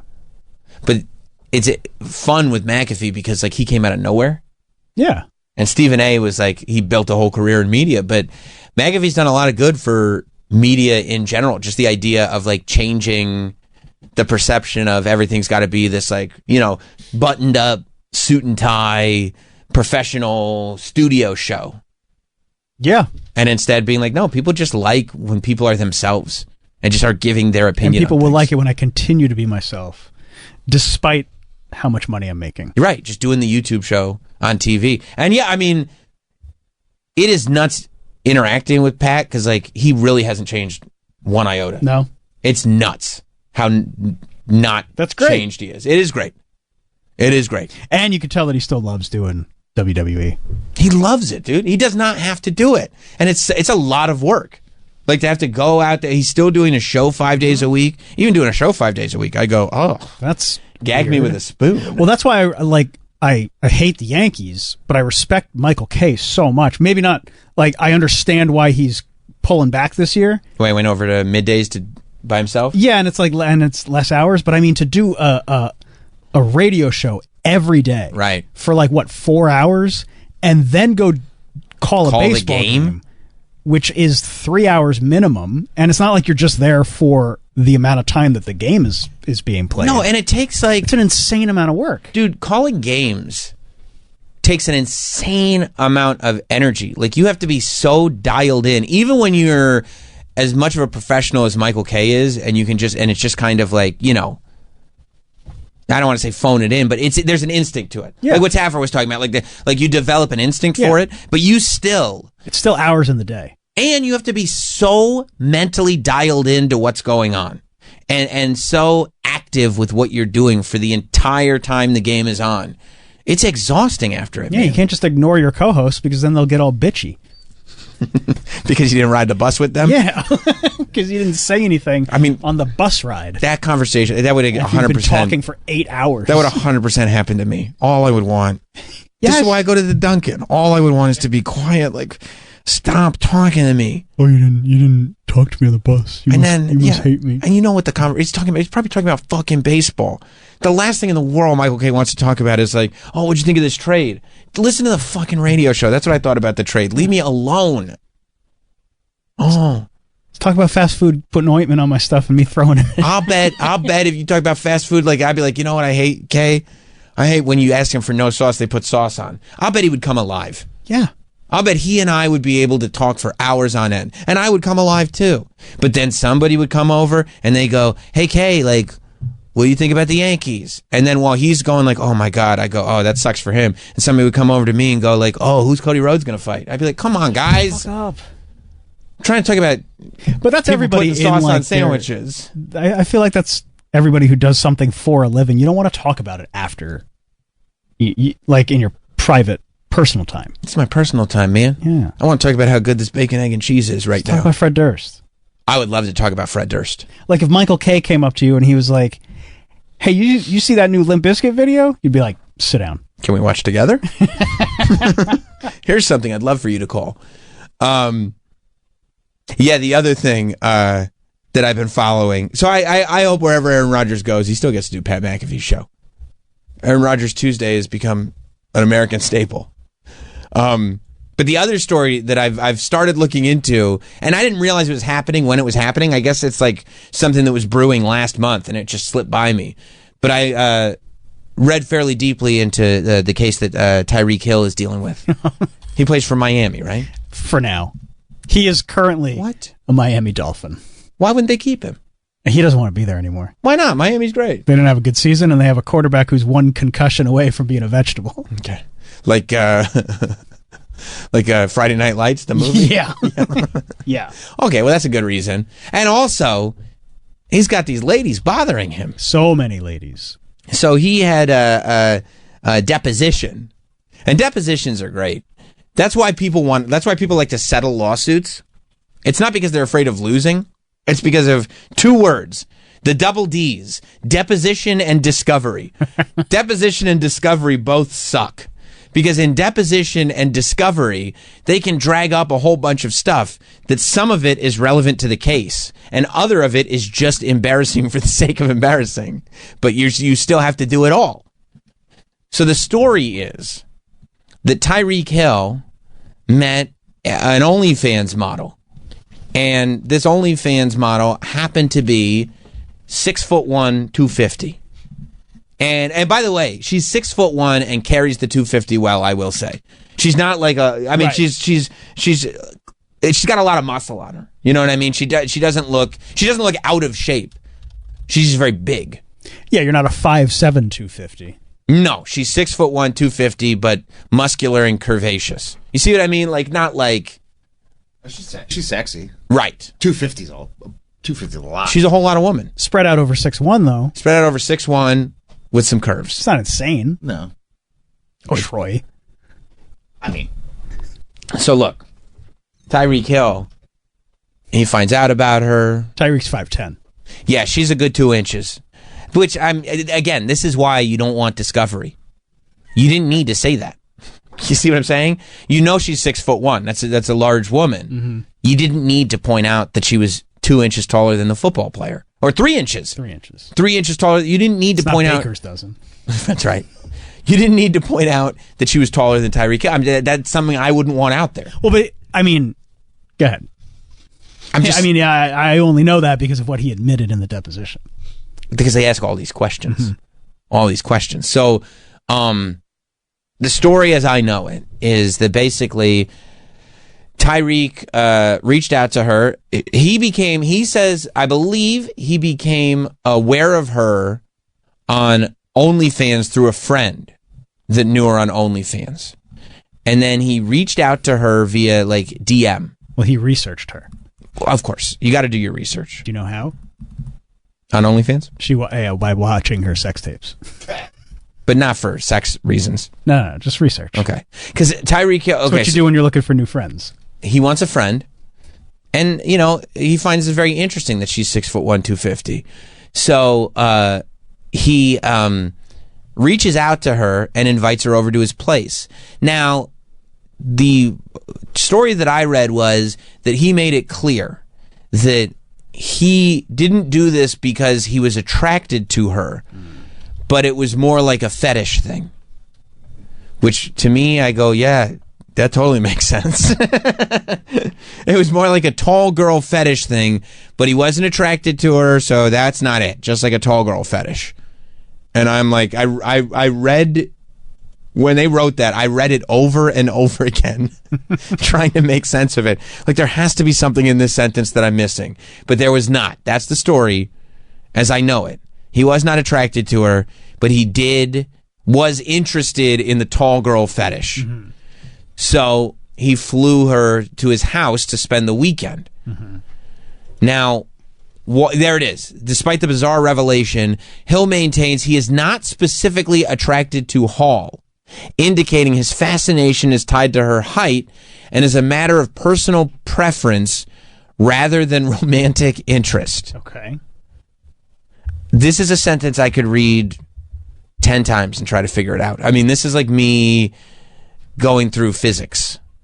Like, I do not understand what that means. It's like when you're reading a book and you realize that you just read the same sentence like 3 times not because you don't understand it, but because you just like you're not comprehending it. I haven't maintained any information from this. Like, I better go back. And I'm sitting here on chapter 2, just over and over again, reading this sentence going, at some point it's going to sink in.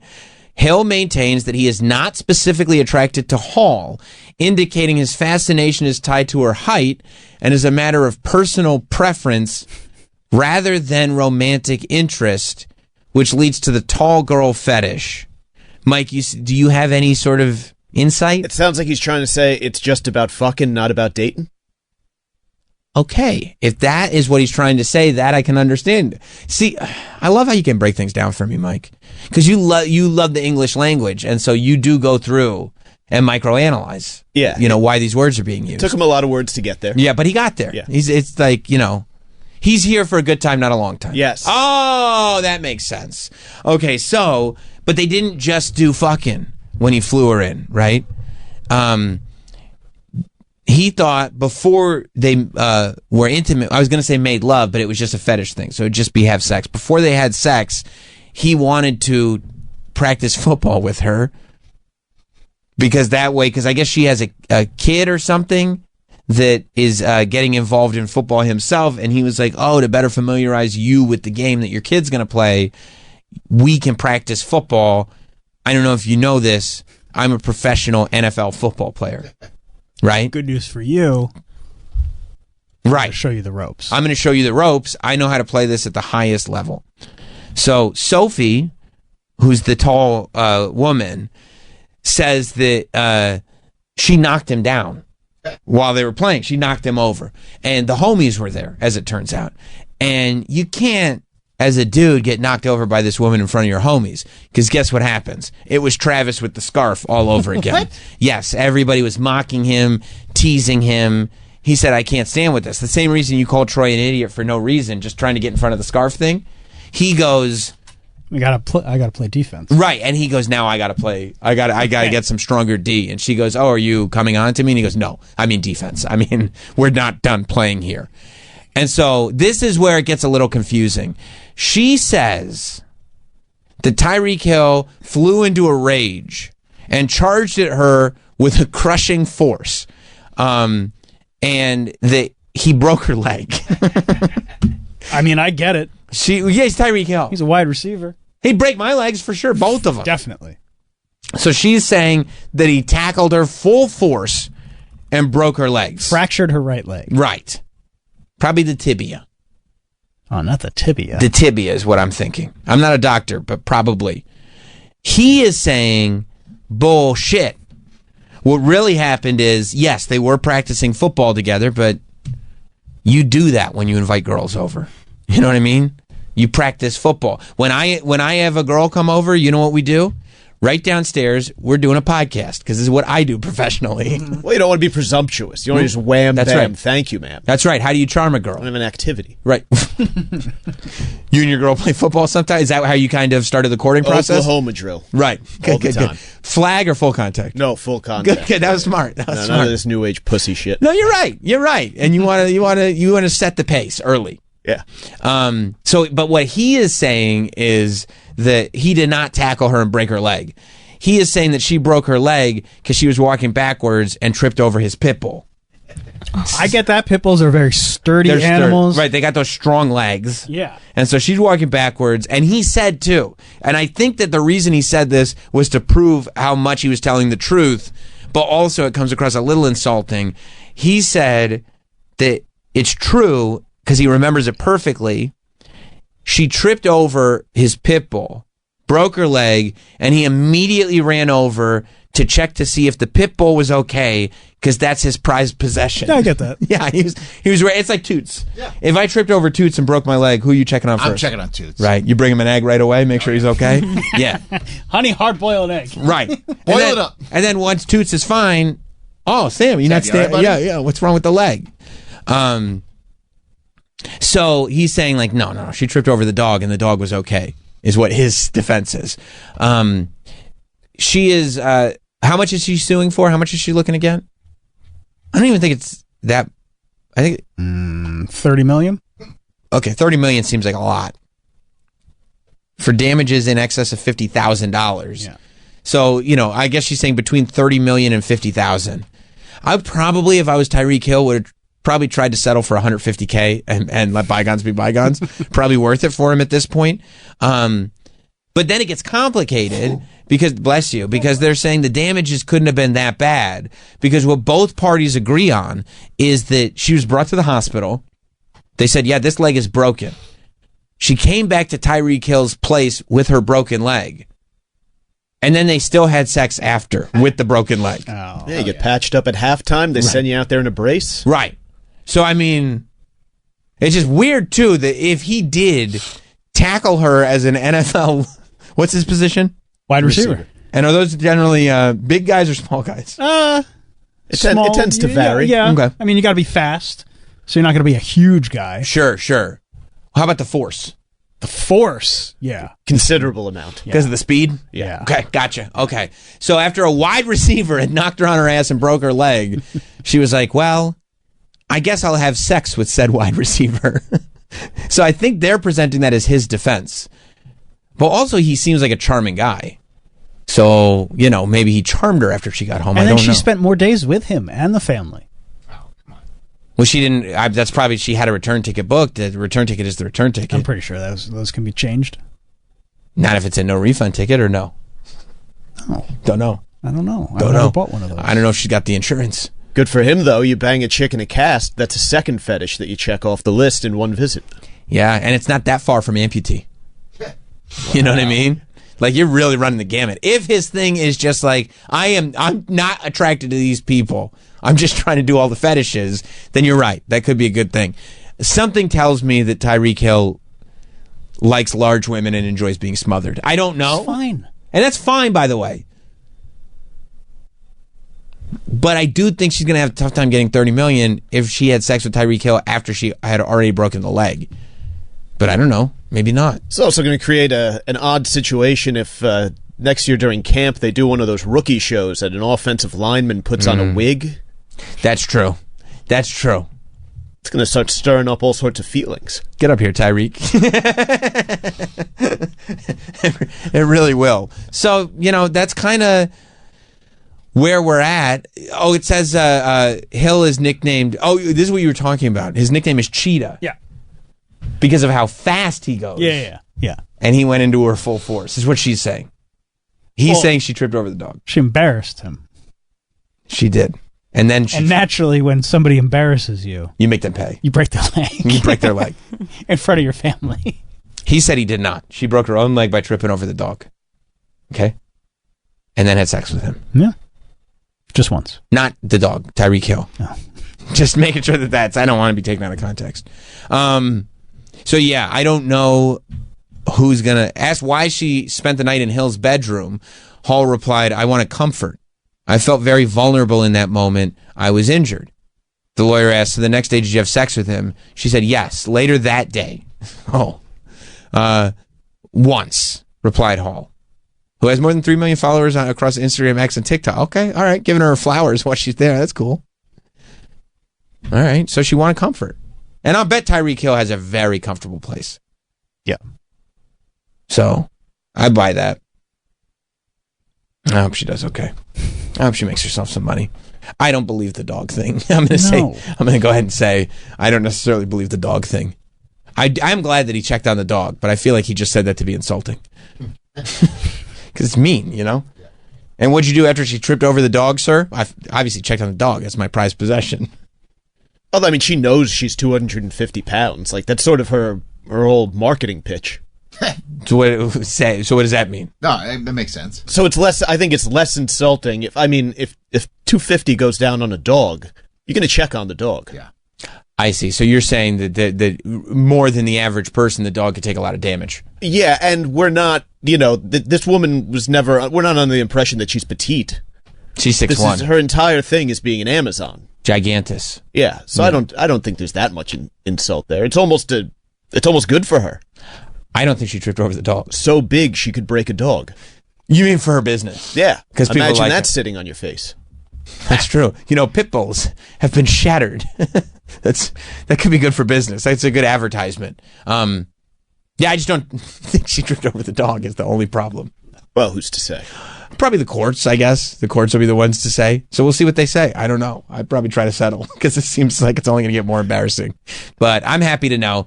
I hope the rest of you are happy to know. It's been a fabulous week. Are we off on Monday? Is it a holiday? Okay, it's a holiday. There's nothing I can do. My hands are tied on this one, guys.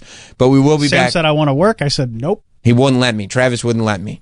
Travis said, no. All the scarves go on sale on President's Day.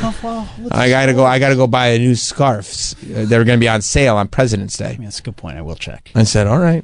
I didn't realize it was such an important day in your fashion life. But okay. So we'll be back on Tuesday. Travis will have a new scarf. It'll be great. See you then. This has been Sam Roberts Show. If you missed anything or want to hear it all over again, check out Sam Roberts Show on the SXM app. You a bacon, egg, and cheese on a Thursday? It's like, what are you trying to marry the dude? Yeah. Like, what do you want? That kind of money? No. What are you asking for in return? Right. You got when somebody gives you an egg sandwich. I'm a married man. In 2025, when somebody gives you an egg sandwich, you better understand nothing's free. Oh yeah. That's like when you're in jail and somebody leaves a candy bar on your pillow. You eat that candy bar, boy oh boy, it's going to be a long couple of years. Nothing's free, especially not egg sandwiches anymore. Poor baby Frank. Oh. What's he going to do? Can't get his pork roll, egg, and cheese. No, he's going to just have to pork roll or Taylor ham, depending on... Or work for it. He is going to have to work for it. They'll make him work for it. You know, oh, baby, he's a cutie pie. Yeah, especially out there in Hunterdon County, not a lot of spots to get it. I'll tell you, I hope this ship turns around real fast. I don't think it will. Trump better be on it. Well, he's not even talking about it. He's talking about buying the Gulf of... He's like, oh, good news. I don't care about the Gulf of Mexico. Let him have it. He wants to put a casino in Gaza. I know he does. We're going to have to go to Gaza, to the Gaza casino, rob him blind, just so he can come back and buy breakfast in the States. Don't worry about Gaza right now. And bro, why was he mentioning eggs are going to go down when he becomes president? He said now they're it. Through the roof. It's never been more expensive. They've never been more expensive. Well, that's because Biden killed all those chickens. But I didn't know he killed all those chickens. Killed 100,000 chickens. Well, then what do we got to do to get these chickens fucking? I mean, they're all... Like, what do we got to do? I mean, do we got to drop some of that? Like, remember Pinnacle horny goat wheat? Do we have to drop? What if we drop some gas station boner pills in all the chicken farms? Yeah, put out Babyface is what you would put on. Okay, Kenneth Babyface Edmonds is exactly you put on Babyface, both the music that he performed and the music that he produced with Boyz II Men. Something to get the chicken population reinvigorated, because we need these chickens. We need them fucking. I mean, aren't they all pumped with hormones? Don't they become full grown in like a day anyway? Yeah, they don't have much puberty period. So it's like just pump them more full of more steroids. Look, whatever you got to do to bring us just eggs. Get this done. Get this done. That's priority number one, because this is crazy. This is like the day-to-day stuff. It feels like the apocalypse. It does. Made him sexy. Start grabbing some of those hens, put a little rouge on them. Rouge. A little blush. I know. You know what I mean? We were sexying. Oh, yeah, a little lipstick on those beaks. Really give the roosters something to look at. You know what I mean? Like, maybe give them a break from having to wake you up. That's the problem. These roosters, they wake up at 5 o'clock in the morning. Don't worry about it. We got an alarm clock inside. You can sleep in. Tired from fucking. Yeah, stay up all night long. You can become nocturnal as far as I'm concerned. And then you know what you do to that rooster? You don't cook him. No. You give him a place of esteem and tell him that you were the rooster. Oh, like he gets to live. That brought eggs back. Of course he gets to live. Like when a cow escapes and they just like send it off to like... You did it. Yeah. You did it. You are in this one. Which is also how we should treat people who escape from maximum security prison. You think so? 100%. If you get out, dude, you should be free. That's even if they're not reformed. Oh, I don't care about that. Okay. No, if you figured out that, because that's on us at that point, right? When you, this is truly how I feel. Okay. Go ahead. Like, we're saying We are building a maximum security prison. So this applies only to maximum security? Maximum. Okay.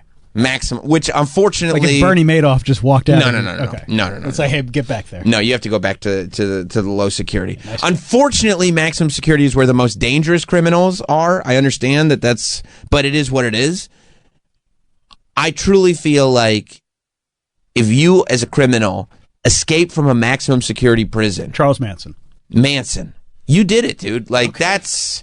The idea that you have to go back is so unfair because it gives you no sort of... We're America. Mm-hmm. We're capitalist. Mm-hmm. The winners win. The American dream is always like, how big can you dream? And whatever you can accomplish, you can accomplish. We're going to build the most secure prisons you could ever think of. Okay? But if you can get out of them, okay, record is clear. Timothy McVeigh. Yep. Okay. If he can get out. They're really hard to get out of. Free to bomb again. Wow, if he bombs again, he's going right back in. Okay. Might be very difficult for Timothy McVeigh to get out of jail. It'd be real tough. Why's that? Well, he was executed. Oh, shit. But, you know, I think it would also keep their spirits going. Now, give them something to live for. What about the migrants that are in Guantanamo now?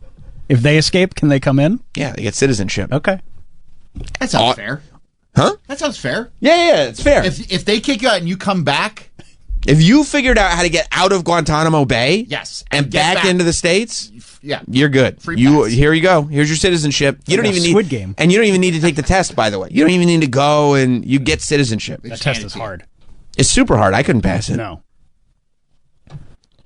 But yeah. I mean, like those guys that convinced Tilly. Because here's what it would do. Upstate? It would make the prisons more secure, and it would make people really enforce their guards. Like the guards would have to be on it. Unless but it would also really incentivize every criminal to just be trying to get out. Escape. It would bring out the best. I don't know if we're trying to bring out the best. No. A high tide raises all ships. If you now have criminals hell-bent on getting out of prison, then you are going to be hell-bent on making sure they don't get out of prison. That's right. All right? And it's going to become this thing where... It just sounds like more work for everyone. Yes. Everybody's motivated to do their absolute best. That's the way it should be at every job. What about Diddy? Wow. I mean, how great would it have been if Diddy, they remember that, they brought him to the hospital because he was complaining about his knee. He goes, my knee needs to get looked at. First of all, of course, there would be a risk because if he really does have to go to the hospital, they probably wouldn't bring him to the hospital because they're afraid he's going to escape. And if he escapes, he just gets to be a record producer again. But yeah, I mean, like he does. He just gets to go back to his job. Yeah. What's stopping him? We as a society have to. He escaped. We don't have to forgive, but we have to forget. Oh, we'll never. No. We have to forgive. We'll never forget. Okay. We always remember, but like. Okay, now he's allowed to be a record producer, but like, is he still canceled? That's a societal. We'll come together as a society and really think about that. I think that depends on the quality of the music. If he writes bangers, you go, okay. But if he comes out with like garbage, yeah, D, the I, the D, the D, the Y, the D, the I, the D, it's Diddy. It's like that's not good enough. I mean, that's not good enough. No, it's not. That was a good one. No, it's not. But if he comes out with another Juicy and gets somebody great on to rap, then it's a little bit of a different story. What about Bad Boy for Life? Would that make it a cut? Yeah, I'd say so. Time has been good to that one. Me, because it goes. You hear that, you know exactly what that is. You do, yeah. No, that's good. And every step you take, every breath you take, that's great. I'll be missing you. Oh man, I don't know if that one's that's in tribute for me. That's in tribute to Big, and when Faith Evans jumps on there, I mean, she kills it. But Oof. I feel like I'm at church. He's like dancing like a jerk off in the video. He's dancing like a jerk off in every video I've ever seen. That's a good point. Now, if he escapes before trial. That's a good question. Yeah, I was actually thinking about that because my thing is more prisons, not jail. Mm-hmm. If you escape, I can't do that before trial. You have to be tried. You have to be no. If you escape before trial, you have to go back. Really? What if it's like one of Rikers, like the MDC in New York, where those are pretty fucking bad. Those are pretty fucking bad. If you escape from Rikers, do you still have to go to trial? I don't think Rikers is maximum security. Rikers is bad. It's pretty bad though. What about that place in Brooklyn where Diddy is and Epstein was before they murdered him? Well, yeah, that's also, if you're guarding hard targets like Epstein, sometimes mistakes will be made. No, that's pretty high security. That's pretty high security. I do think, though, that's part of it. Like, you have to be found guilty. And once you're found guilty and you're in prison, then that's when this rule takes effect. Okay. Yes. Now, if Diddy were to escape before trial, right, can his defense use that in trial? Like, hey, I mean, maybe guilty, but he already escaped once. He did escape once. Okay, what happens is if you are like Diddy and you have no bail, then you get to stay home. You get to stay home. If you escape, you get to stay home, but you do still have to go to trial. Because he's been trying to get that bail for a while. So he's going to have to escape. Okay. Yeah. All right. Yeah. But I mean, it could be great because then you also have to kind of politic a little bit in prison because otherwise somebody's going to rat you out. Maybe this is why Harvey Weinstein just keeps getting sick. Yeah. It's like, I got to go back to the hospital. He's hoping to escape from the hospital. Yeah. Yeah. I just think this would up everybody's game if... I don't know if we need to up a guard's games. They're already getting paid nothing. No. You get pay them more. And maybe there's bonuses if you stop people from escaping. I don't mind paying them more. Except we got to get the eggs under control so we can have some money to pay the guards. Yeah, let's worry about the eggs before we start worrying about allowing murderers to escape.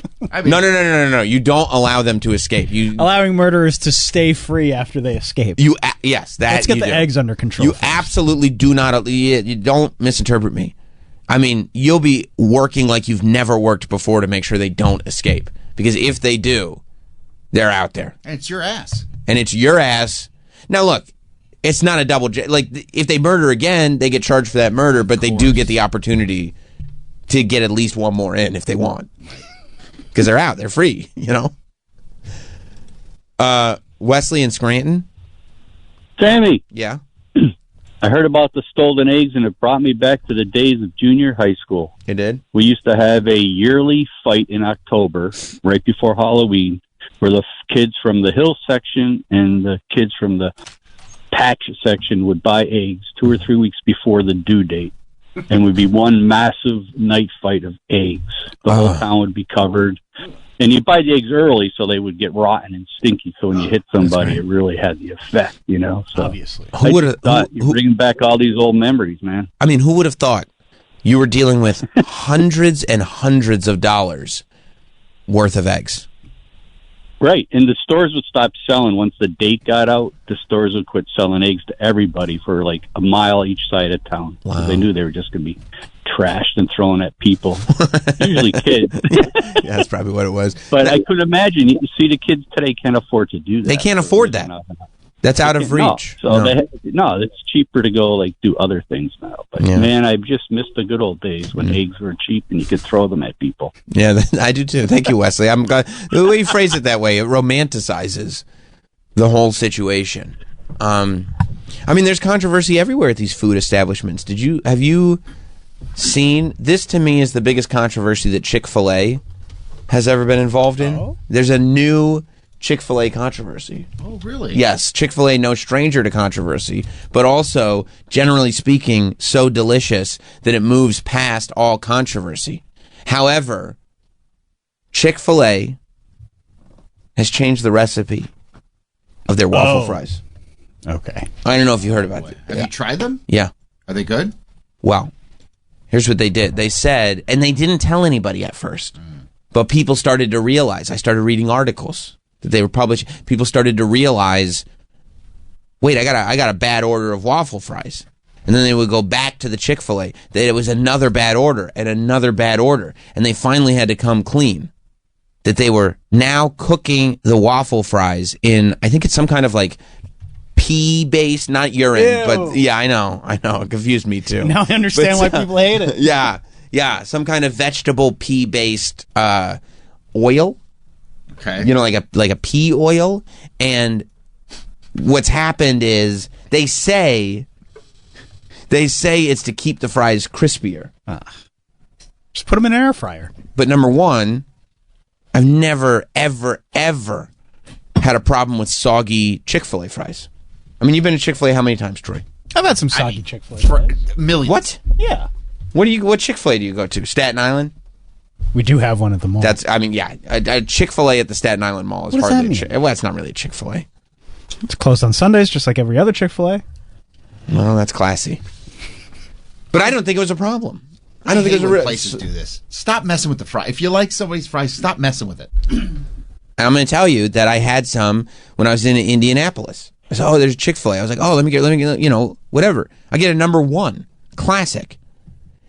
And the fries are so bland. Oh, you got to be kidding me. They're not flavorful. They're just bland. It's almost like they're salted less, too. All that flavor. And if Chick-fil-A felt like the only fast food fry that might have real potato in it, that might be like a real fry. Five Guys.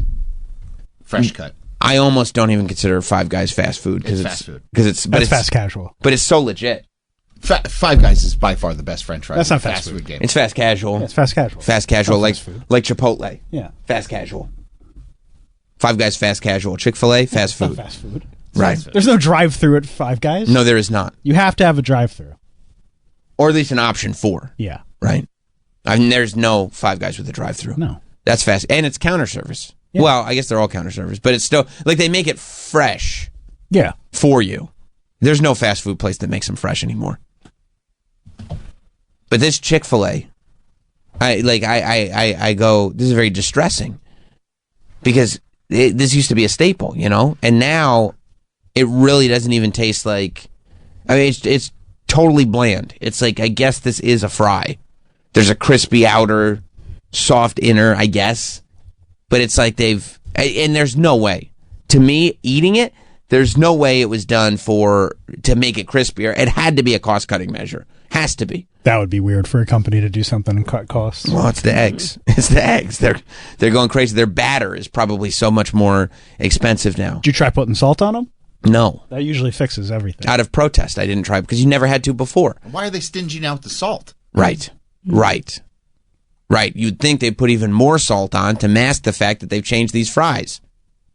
So I go, I can't be the only one being affected by all this. And then I saw my guy, remember Review Bra? Oh, yeah. My guy, Review Bra? He does the fast... Yeah, he's the best. He does the fast food reviews on YouTube. And he's probably been doing it for 15 years or something like that. But, he wears his suit. He's a very skinny guy. He's got his hair slicked back and everything. He looks like he's jumped in a time machine from 1933. And he's come down upon us, but he loves reviewing fast food items. And I feel like he's the source. Like, I could have my biases. I could get a bad order. I could get whatever. But Review Bra is like, okay, when I need to know what's really up with this fast food, I go to, the report of the week, a.k.a. Review Bra. Yeah, people trust certain people. Like, I wonder what so-and-so thinks of this movie or this TV show. He's a trusted source. The way Jermaine is for film, Review Bra is for food. And other things. Oh, yeah. Romantic evenings in the hen house. So that's what you guys call it. So this is what Review Bra had to say in his review of the Chick-fil-A fries. This sort of hurts, in a way, when one of the last holdouts that had a good thing going completely ruined it. It's frustrating. It's just like I said, it's not anger. It's just disappointment. It's something that you hate to see it this way, right? Wow. I think you understand that sentiment. That's where it's coming from. I hate to see it this way. And I certainly hope that they reconsider their decision. They won't, mind you. None of these places ever do. But, in some sort of dream reality, it sure would be nice if they did. And I know I'm